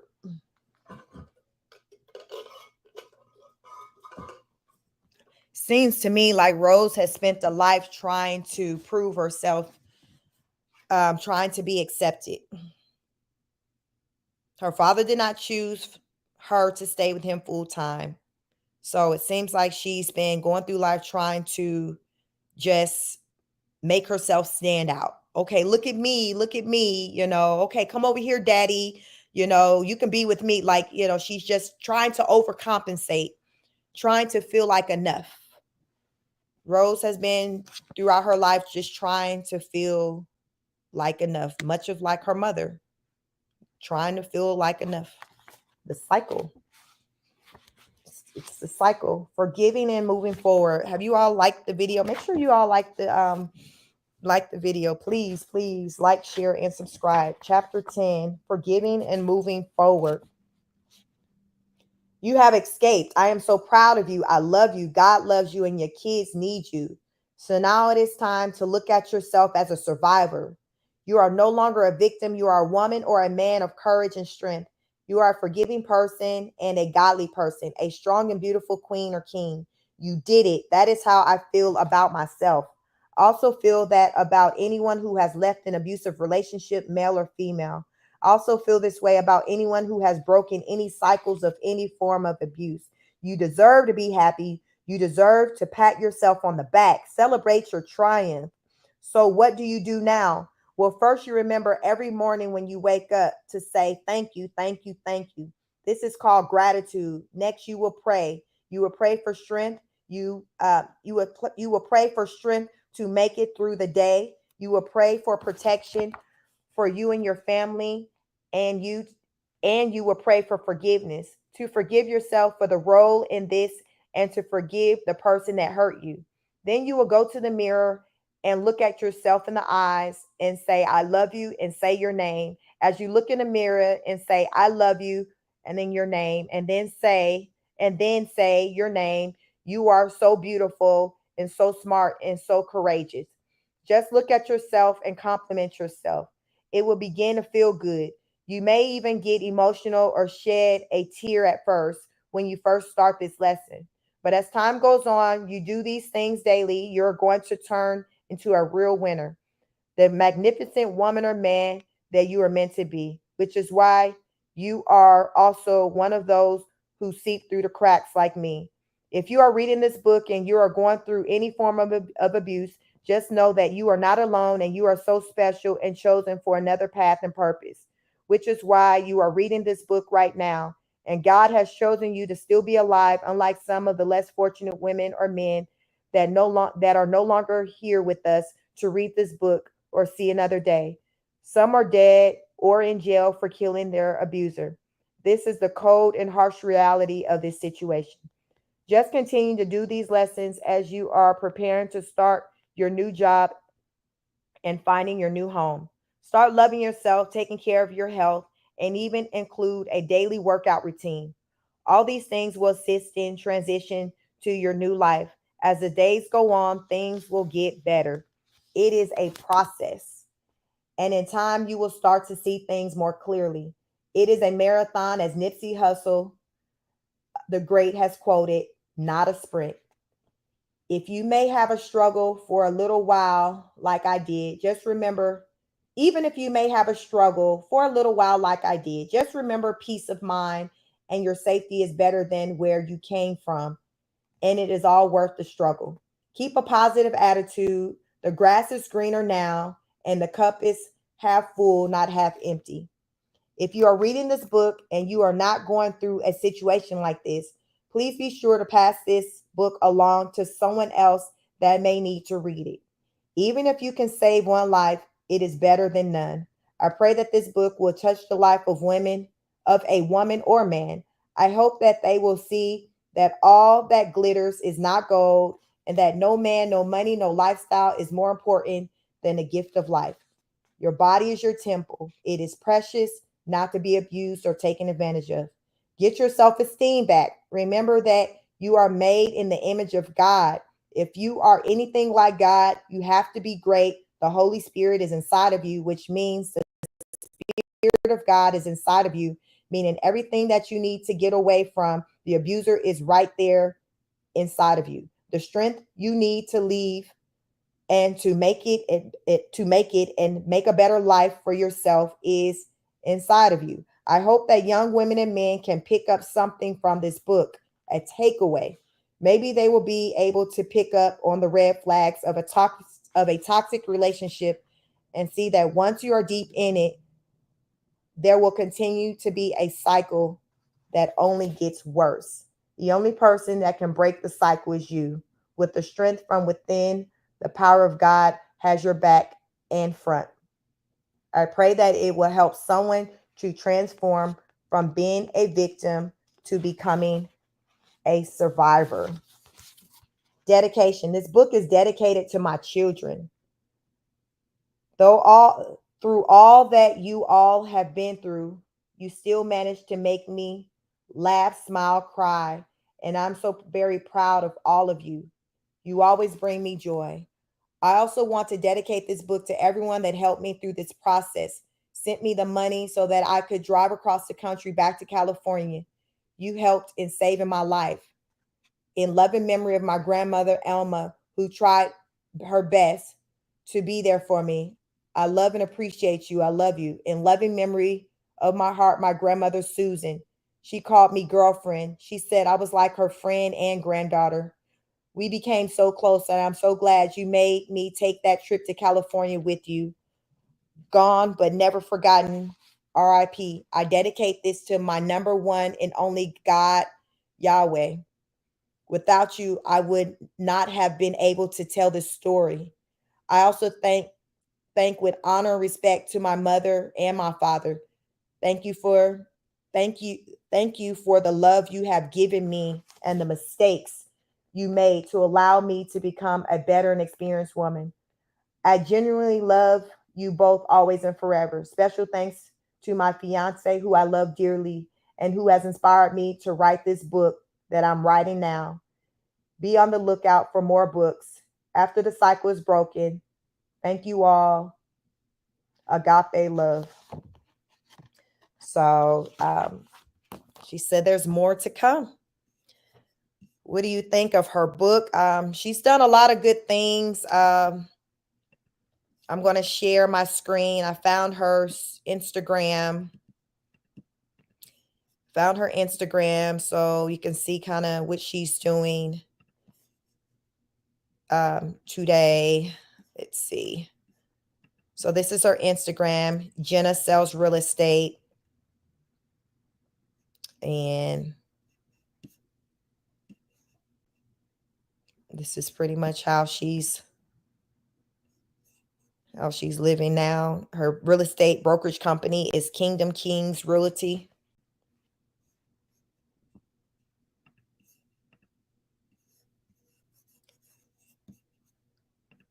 So this is Rose Miller's mother. It's a blessing. She's still here. She's still with us.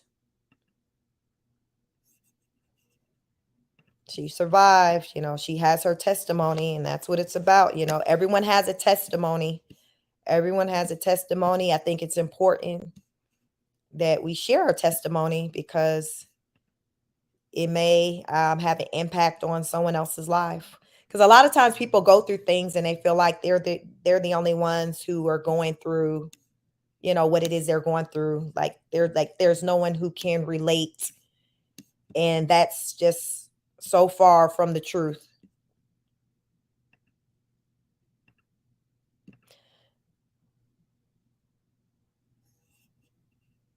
So she made it. Hopefully, Rose will get into her mother's story and one day come to see things from her mother's perspective, because right now it's just, I feel like she's just intentionally just taking this allegiance with her father, just to go against her mother. Vicky says, thank you. Yes, I agree. I'm a statistic because so many end up in jails, institutions, or dead. If he laid hands on me again, either he would have killed me or the drugs would have. Yep, everyone don't get out. So it's a blessing for you or anyone who's been able to get out. to get out. Kathleen said, bless all women who have worn the shoes and walked the road. Lami says, those, I love those scriptures. Yeah. So this is Rose Miller's mother's testimony. Hamdi says, Vicky, you're welcome. I'm glad that hard experience, God gave you a beautiful gift. Your hardship was not in vain. You know, we go through things, you know, to get through them and to be able to help someone else. You know, sometimes we go through things and it's just like, why? But then, you know, I've come to learn that sometimes it's, you know, necessary for you to go through certain things. So therefore you can be in a position to help someone who's may eventually go through that same thing, or you may be able to save them from going through that thing. So as they say, sometimes, a lot of times it's bigger than you. And, you know, we get caught up in the why me, you know, this doesn't feel comfortable, it hurts, but a lot of times it's bigger than you. It's about you going through something to gain the knowledge, the experience to be able um, to help someone, to help people down the line. So that's kind of what I've learned in life. Handy says, thank you, Sheep. This was deep. Thank you. This was, yes, it was very deep. Thank you all for following along, you know, this book, in this book with me as I read it. We got through it in 2 lives. So that's great. I'm glad we got through it. But I just love to know you guys' thoughts on it. I will probably come back, you know, and do another live to kind of follow up on it and just discuss just takeaways. And we just only hope that Rose can get the message, because her mother had a lot of, regardless of how we may feel about her quality of parenting, her, how she shows up today as an adult, she is a survivor. I mean, it is like, this woman is a survivor. I don't believe like it was a fabricated story. Like, people who go through things, who wants to go through that? You can come up with all kinds of things to say, you know, about your life. So the abuse that this woman described, I think she could have said some other things other than that to, you know, make her story sound better. And then, you know, the things that she was saying, you know, people who have been in abusive relationships or know people who've been in an abusive relationship know that it wasn't anything out of the ordinary. Her story read like so many other people's story. Same story, different face. It was nothing unique to me about this woman's story. I've heard of a lot of people's stories who've come from abusive relationships. And to me, her story read like classic textbook abuse, just like, say, even with Kim Porter's in the book we read, Kim's Lost Words. Some of you, if you've been in abusive relationships, things sound familiar. Lami said, I loved her book. I did. I thought it was a really good read. I did. I thought it was well written. It was descriptive. I think she did a good job with this book. I really do. So hopefully, you know, her book makes its rounds and it does well. But I definitely feel like it was a good read. Why Swizzle says, Chic, thank you for reading this. Thank you. Thank you. You are very welcome. Thank you all. If you all, just the least you can do is just like the video. I'm appreciative of that. It's the little things for me. Lamisa, I think she got married recently. I know she was engaged. So I don't know if she ever got married, but I know she's in a relationship. Whenever I see her, she looks to be very happy, you know, like she has a glow to her. Like, she just seems, when I go, you know, every now and then, you know, I'll go to her YouTube channel and see what she has out there. And, you know, she just seems like, you know, she just seems like she's just living life. Like, she's not letting anyone or anything stress her out or beat her down. And she's not letting Rose, Rose is one of her, a grown child of hers. She's not letting her worry her, which I think that's a good thing. Even though Rose is her child, I've heard her say on her live, listen, Rose is hard headed. She doesn't listen to anyone. You can lead them to the water. Those were her words. She's come to a point in her life to where she's like, you know, she can't be consumed with what Rose is doing. Rose is a grown woman. She's married. She has her children. She has her own family. And it's time for her to figure things out on her own. So Listen, I'm not mad at the mama in any type of way with how she's moving. Rose has to grow up and figure this out, just like her mother had to grow and figure things out. It's Rose's turn. Fortunately, Rose's mom left the blueprint. She has a book. There is a book available for Rose to read to learn how to navigate through her situation. It's out there. Vicky says she can enjoy it to read. Thank you. Thank you. You are so welcome. Thank you all. There's a book. That's the beautiful thing about putting things on paper or recording things. It creates, it's like a blueprint. It creates a trail, a history. It's something that you can always refer back to. Lami says, yes, the book was good. I've never been through that, but it was good. Yeah, I never been through it, but I've heard a number of people's stories. Gross is, you said she live now. Yep. Thank you. You're very welcome, Kathleen. Bless Up says Prune wants to live in a world of excuses. Yes, because it's easy for a lot of people to live in a world of excuses because you don't have to put the work in. That's the easy part with just, having excuses, pointing the finger. You do not have to put the work in. Rose does not want to put the work in. Rose resents her mother for basically uprooting their lives, leaving that cush life. Rose like, listen, we wasn't getting abused. You was getting abused. Why we gotta suffer from what was happening with you? Because even though he may not been physically abusive, putting his hands on the children, it was still traumatic for them to know that their mother was being abused. These kids at some point, they were growing up. So by the time she left, at least everybody other than the 2-year-old, Rose's brother, knew what was going on in the house. But everyone just learned to just live with it, to just cope. They were just children. So it's no fault to them. But it's unfortunate that Rose, as a grown-ass woman, still does not understand the magnitude of what was going on with her mom, the magnitude of how, if her mom had not gotten out when she did, how it could have resulted in the loss of her life. She's not understanding that because all she's focused on is how suddenly her life became, how things got shaken up from her life, how she stopped feeling comfortable. Rose, that's the selfish way of thinking. And I can understand her thinking that way as a kid because you don't know better. All you're thinking about is, your friends and your activities. But when you become a grown up and adult, for you to not be able to put yourself in the shoes of someone who was going through abuse, like that's the part for me that I don't understand why she can't wrap her mind around. You're a wife, like, how do you not understand that? And one can only hope that one day she will, when that time comes where hopefully that she will muster up the strength to be able to leave. Then that, just like I said earlier, on my backup channel, I was been reviewing the P. Diddy situation and all going on with him and his children still standing by him and supporting him. And I feel like one day, the children are going to snap out of whatever they're going through and really accept the fact of what their father has done, or what their father did to their mother and other people and other women. And that time is not now, but one day with growth and maturity.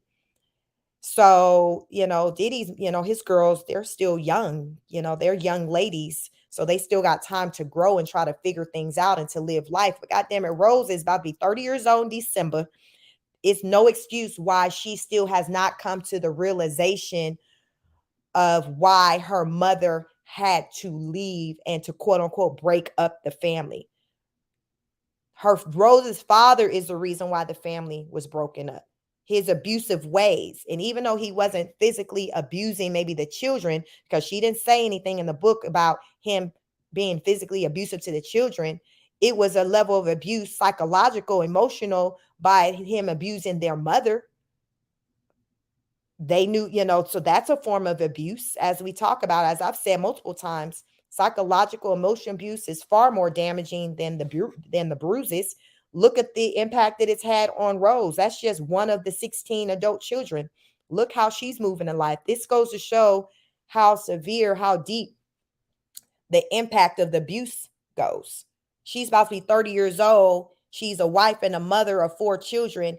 And look at the impact that that abuse has had on her. It has a chokehold on her brain to where she is so brainwashed to where she can only see things from the point of view of her father. It's crazy. Pam says, wow, she went through hell and survived. Bless her heart. Yes. Yvonne McGowan said, thank you so much for the read. Thank you. Thank you. Why Swizzle said, prunes turn into little hingmu in Hawaii. So, Jesus. Thank you. Thank you. Amanda said, thank you, Sheik, for reading. Thank you. Thank you. Thank you all. I'm appreciative of you all just kind of being here, going through with me, because, yeah, I could have just, read the book myself, but uh, it definitely made a more enjoyable experience to be able to get through this book with you all. It was very deep, especially coming off of, with reading Kim's Lost Words. That book, that was a very deep book. If you didn't hear or listen as I did the live reading on that, go to check out that video on my backup channel. Sheik speaks on it. And I did a live reading on Kim's Lost Words. And that was very deep, just like this one was. They are both two, good books. So yeah, thank you all for getting through it with me. Hamdi said after 20 years, her mother finally spoke her truth. Yeah, that's what it's about.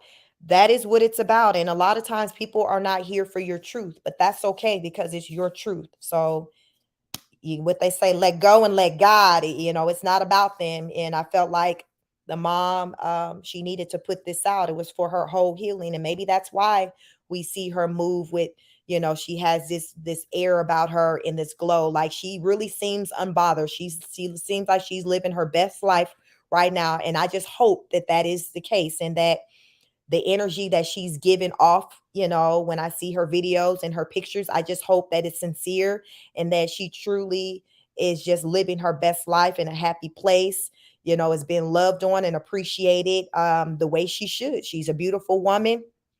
Sounds like inside and out. Yes, she got her ways about her like any of us, she probably vain, but everybody got a way about them, but it doesn't take for people being, good, genuine people. And the one thing I do pick up from her in reading this book, and she just seems like she's just a genuinely good-hearted person, like when it comes to just people and caring about people and kids, because a lot of the words and the things I was reading in this book, it's things that I've just heard her say just when she's spoken in her videos. Uh, just she's very soft spoken, and just the words she say, or as she's talk about Rose kids and liking to see them, like it was just a lot of things that was similar language, uh, to where it was like, okay, the consistency, the energy. Her energy in this book is very consistent, I feel, with the energy that she gives off on the internet. So for me, that's a good thing because it's not like I'm picking up like a different person. The energies to me are matching up. So I feel like we are getting the genuine, as far as from her book, her story, I feel like it's her truth. But I also feel like she's at a point to where she's trying to live her life, and she can't live it for anyone else. She's been there, done that, and now it's about her trying to just live for her. And when you've raised your children, and that's any of us, once we've raised our children, you know, they've graduated. Listen, they 18 and listen,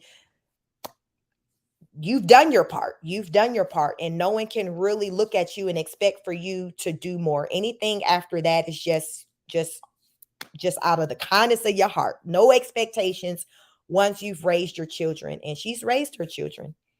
She's raised her children. She's entitled to just go on and just be living her best life as a woman in a new relationship, now entering into the second half of her life. And that's what it's about. That's what it's about. She's done her part. Now Rose is raising her family and having her turn and her experience and creating her testimony. And who knows, maybe one day She'll have her book. She talked about wanting to write a book. Right now, I don't think she got the the discipline to sit down long enough to write a book. But that may not be the case forever. Hopefully one day Rose will be able to write a book and tell her story. And I hope that when that day does come, she's at in a better place mentally and emotionally to be able to do that. She's at a place of healing to where, she can put her truth on paper and maybe even talk about the struggles that she was going through during the times when she was in her 20s and early 30s, on the internet wilding. As we live life, we're all creating our testimony. I always say everyone has a testimony. Stop and ask someone about their story. Listen to the next person's story. Don't just judge them based on the surface. Ask questions, show interest with learning, wanting to know about, where they came from, how they got to where they got. Janarda, she's talked, she's a businesswoman. She's worked very hard to rebuild herself. I generally feel like she's doing very well from a business standpoint in life. Rose talked about, she grew up in a family, with seeing entrepreneurship. I heard her talk about that. So Rose, this is, Rose doesn't know what it is to try to go and clock in somewhere. She did go to the poll, but remember, Rose said her mama was on the poll before. Mama didn't have that in the book, but let Rose tell it. Mama and sister danced together at one point on a pole in the club. They were the first strippers in the family. Let Rose tell it. So Mama didn't have that in her book. Mama did not have that in her book. So, but yeah, over in all, it was a good read. It was a good read.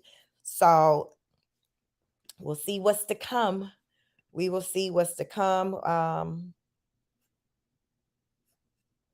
Yeah, we will see what's to come with their family.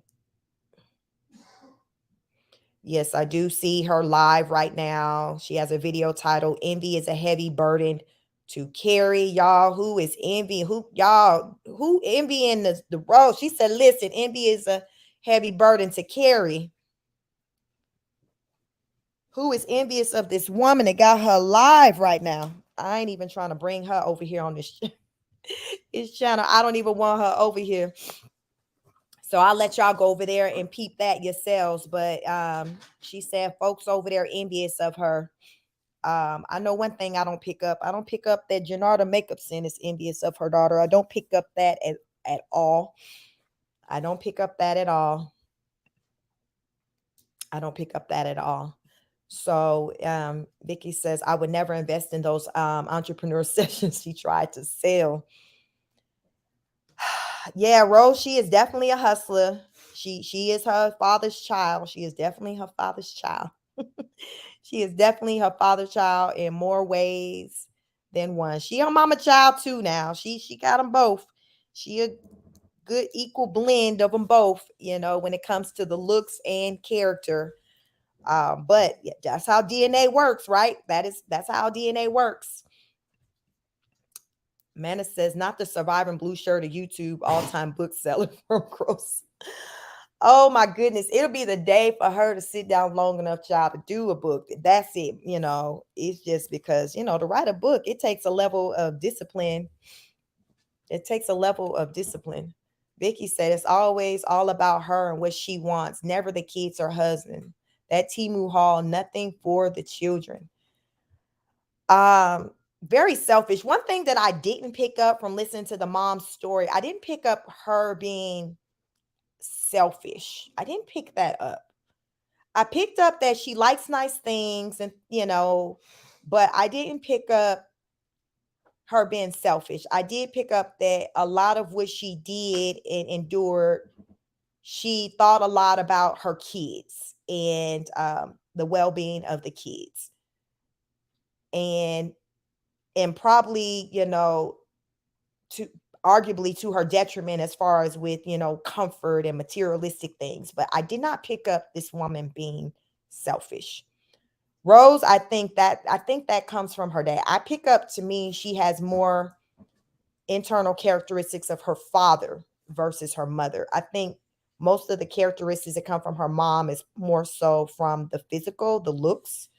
But as far as internal, with like just who she is, the core of her as a person, I pick up, I pick up her dad's energy. And that's not a good thing. Ariane said, Cactus is a whole bum, and why would anybody be jealous of that? I think it's just what she has to just tell herself, to make herself feel good about just life. She has to just say, oh, well, people are just, you know, after me because they're jealous. It's just what they say, whatever makes you sleep at night.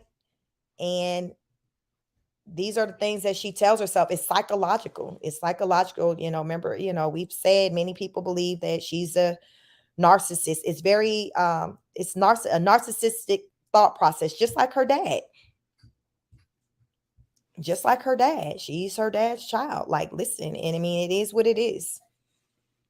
She's getting older. We're not seeing the growth as we should. It's almost, I don't want to say she's reverting backwards. It's almost like she's just stagnant. It's like she's not growing. And I feel the reason why that's the case is because she's not dealing with her traumas. She's not dealing with things. And when you don't deal with things, you remain stagnant and you just remain the same. Blessed up, you just sit. There's no growth. We don't see growth with her. With the mother story, we see growth. Her, you can tell by her words. We went to her Instagram, like she's growing. That's the way it's supposed to be. It seems like everyone in Rose's life around her is growing except for her. Like, so for her, she equates to growth in subscriber account. Like seeing numbers. There's no substance in that. There's no growth where it really counts. And it's unfortunate because she's a mother, she's raising children. So she's an example for little people. And it's quite disturbing. Amanda says she never used to say that we are all jealous, but what her people telling her on her lives, and anyone who tells her any different are envious. Yeah, because it's like people come there and just say things that they think that's going to make her feel good or feel better. They try to pacify her. She comes off on the internet as like a damsel in distress. And I think it's rooted in her wanting someone to choose her. Again, remember the father, he chose which daughters he wanted to keep. And he did not choose her. He chose another sister. He did not choose Rose. So Rose has spent a lifetime trying to feel accepted, trying to feel wanted, trying to be seen. And she still does it. So her way of trying to do that is to try to show up, say, for her daddy with materialistic things. Oh, daddy, you can stay at my Airbnb. You can do this. You can do that. Is because she's never felt like enough. So she blamed her mother for that because she was with the mom, not the dad. Okay, well, your daddy chose which child he wanted.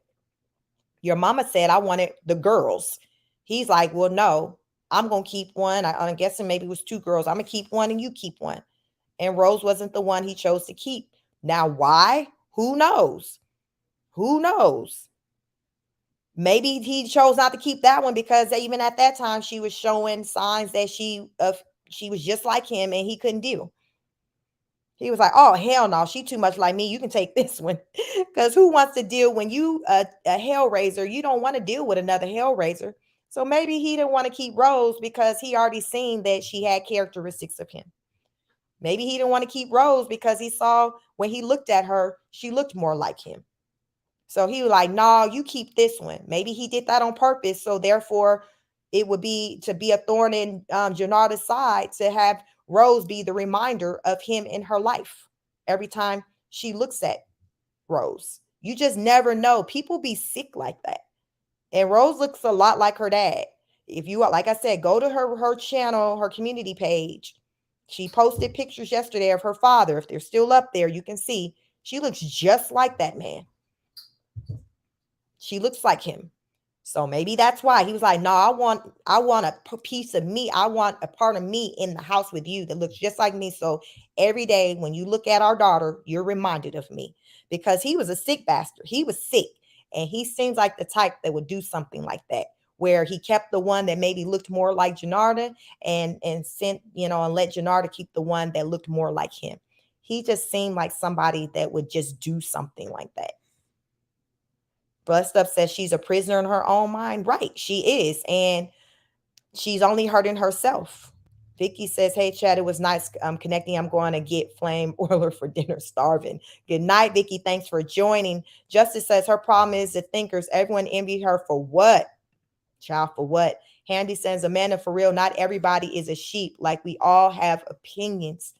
And you got narcissistic people don't feel like you should have your opinion. Listen, they feel like they got their opinion and your opinion should be their opinion. You see how that work? Like, my money is my money, your money is my money. That twisted mindset. Amanda says, I have not seen nothing to date what I despise to be like her in any way, shape, or form. And that's me putting it nicely.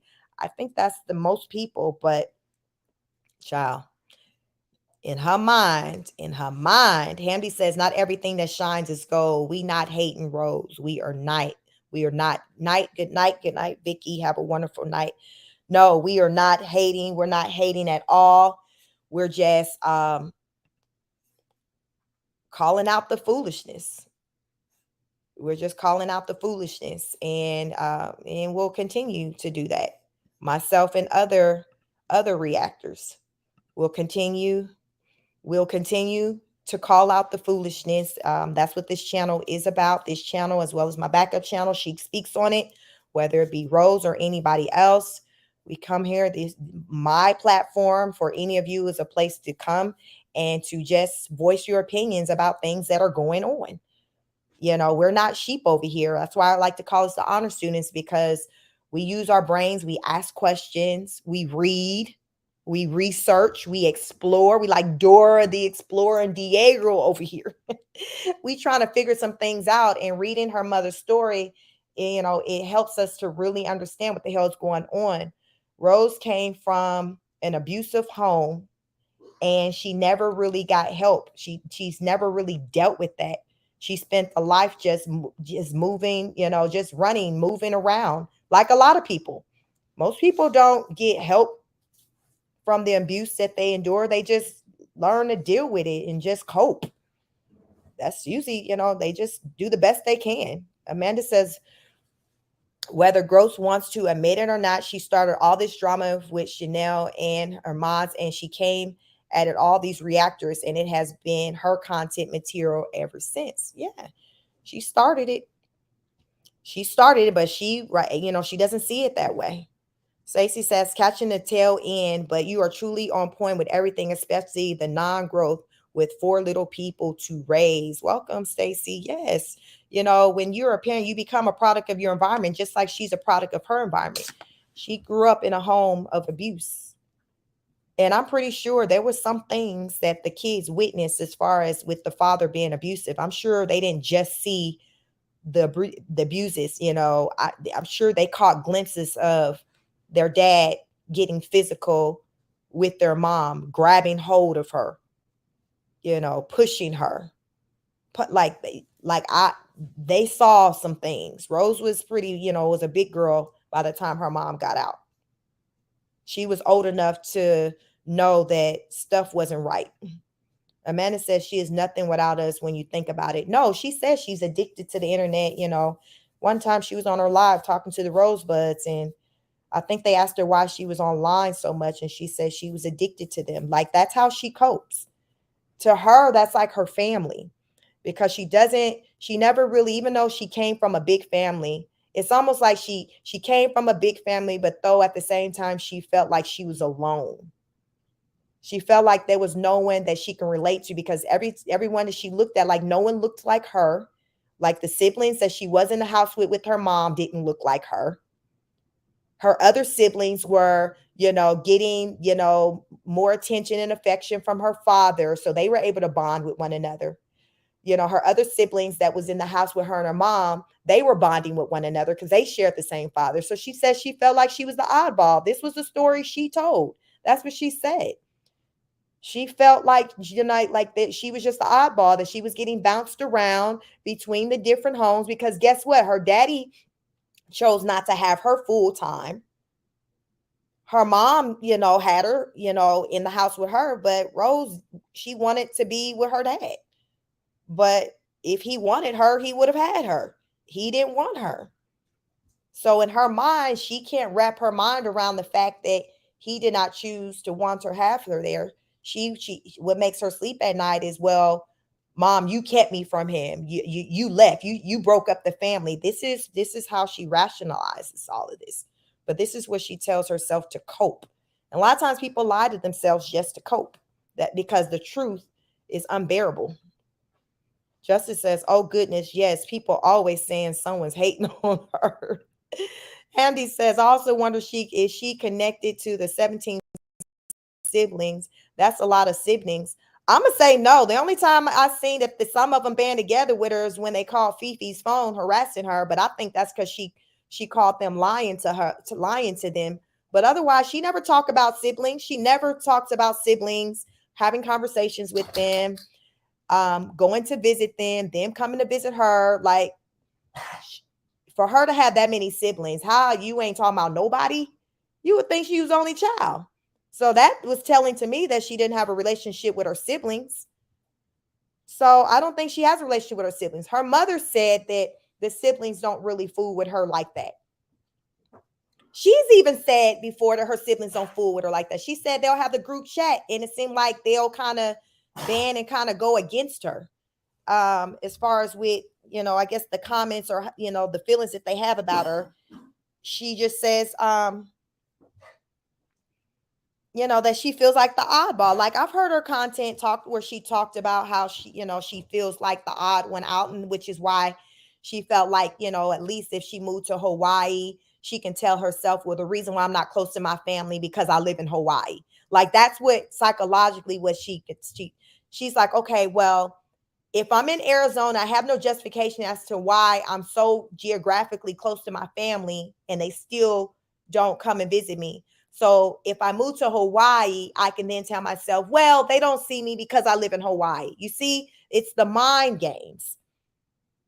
They weren't messing with her when she was on the mainland and they ain't messing with her in Hawaii. So it's no different, but she psychs herself out.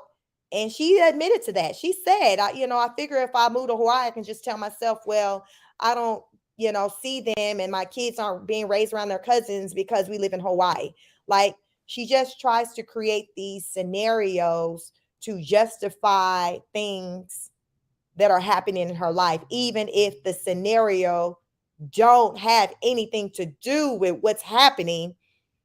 She tries to make it line up or make sense or sync it together just to make herself feel better, y'all. It's crazy, y'all. It's it's psychological.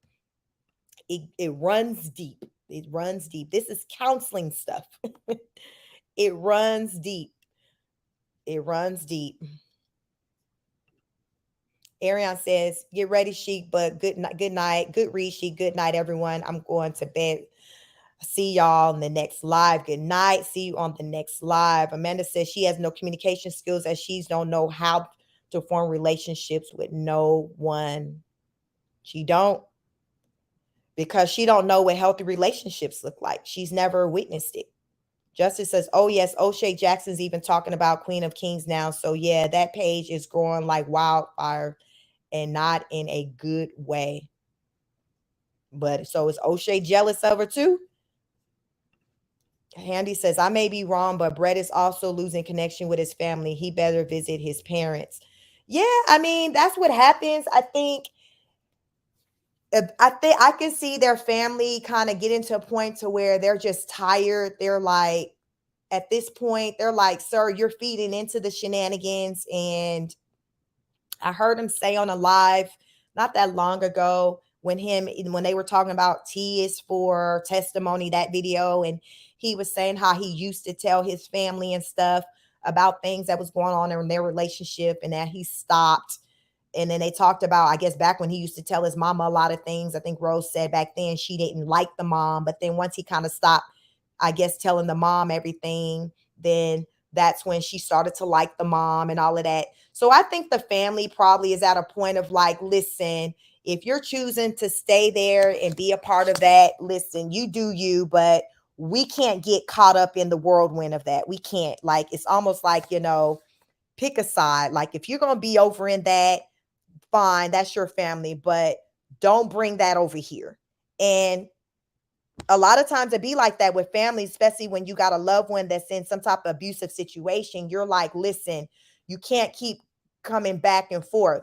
I'm here as a support, but at some point, you got to pick a side. Either you're going to stay over there and be in that nonsense, but because sometimes a lot of times it can become dangerous.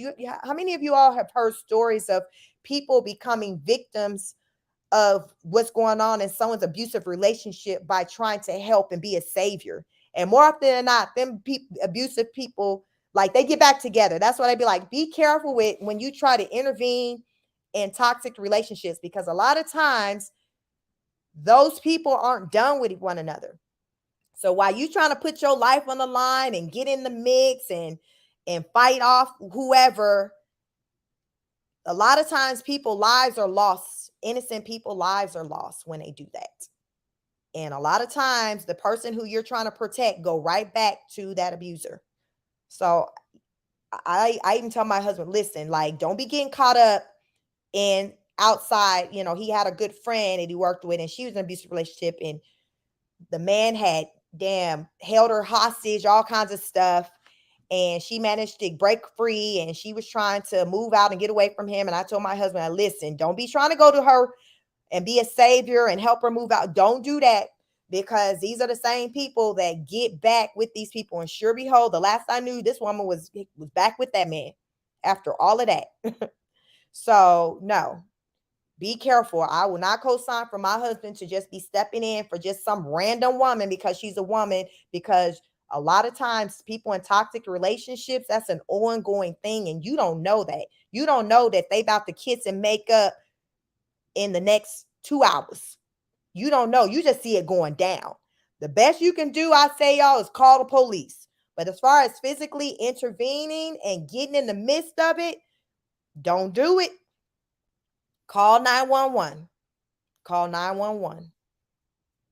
That's my word. That's my advice. Call 911. Justice is right. Pretty lonely lifestyle, and Blue Shirt is there physically, but not present for her like she needs. Exactly. He's physically there and he's not present. But it is what it is. What they say, you like it, I love it. So this is the life that she's choosing. As her mama said, you have to choose to want a new life. And hopefully one day she will choose to want a new life, just like her mother did. And it took her mom, 10 years to make that decision. And what they say, she had 6 kids. So what, she gave them 10 years and 4 kids by this man to figure it out. Hopefully it won't take Rose that long. She's been with him for 6 years now. They've been married for like 3. They got 2 children.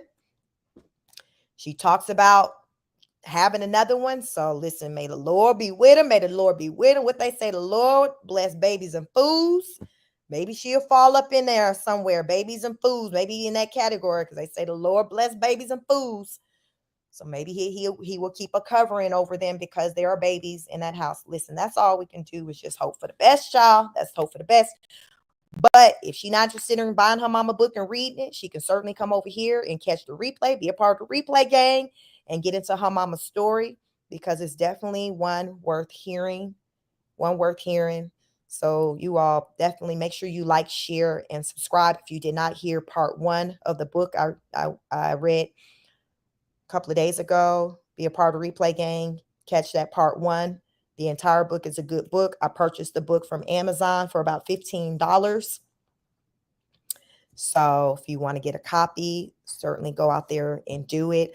Also, I did a couple of months ago, I reviewed Janarda Makeupson did an interview with another content creator. I think his channel is Vanjie AdSense. But if you look through my content on this channel, Chic Speaks, you can see a video titled Interview with Janarda Makeup-Sin, Rose Miller's mother. And you can, hear my thoughts on that interview as we react to the interview that she did. It was a really good interview. So a lot of what she said in that interview is in this book. The book just kind of went into more detail.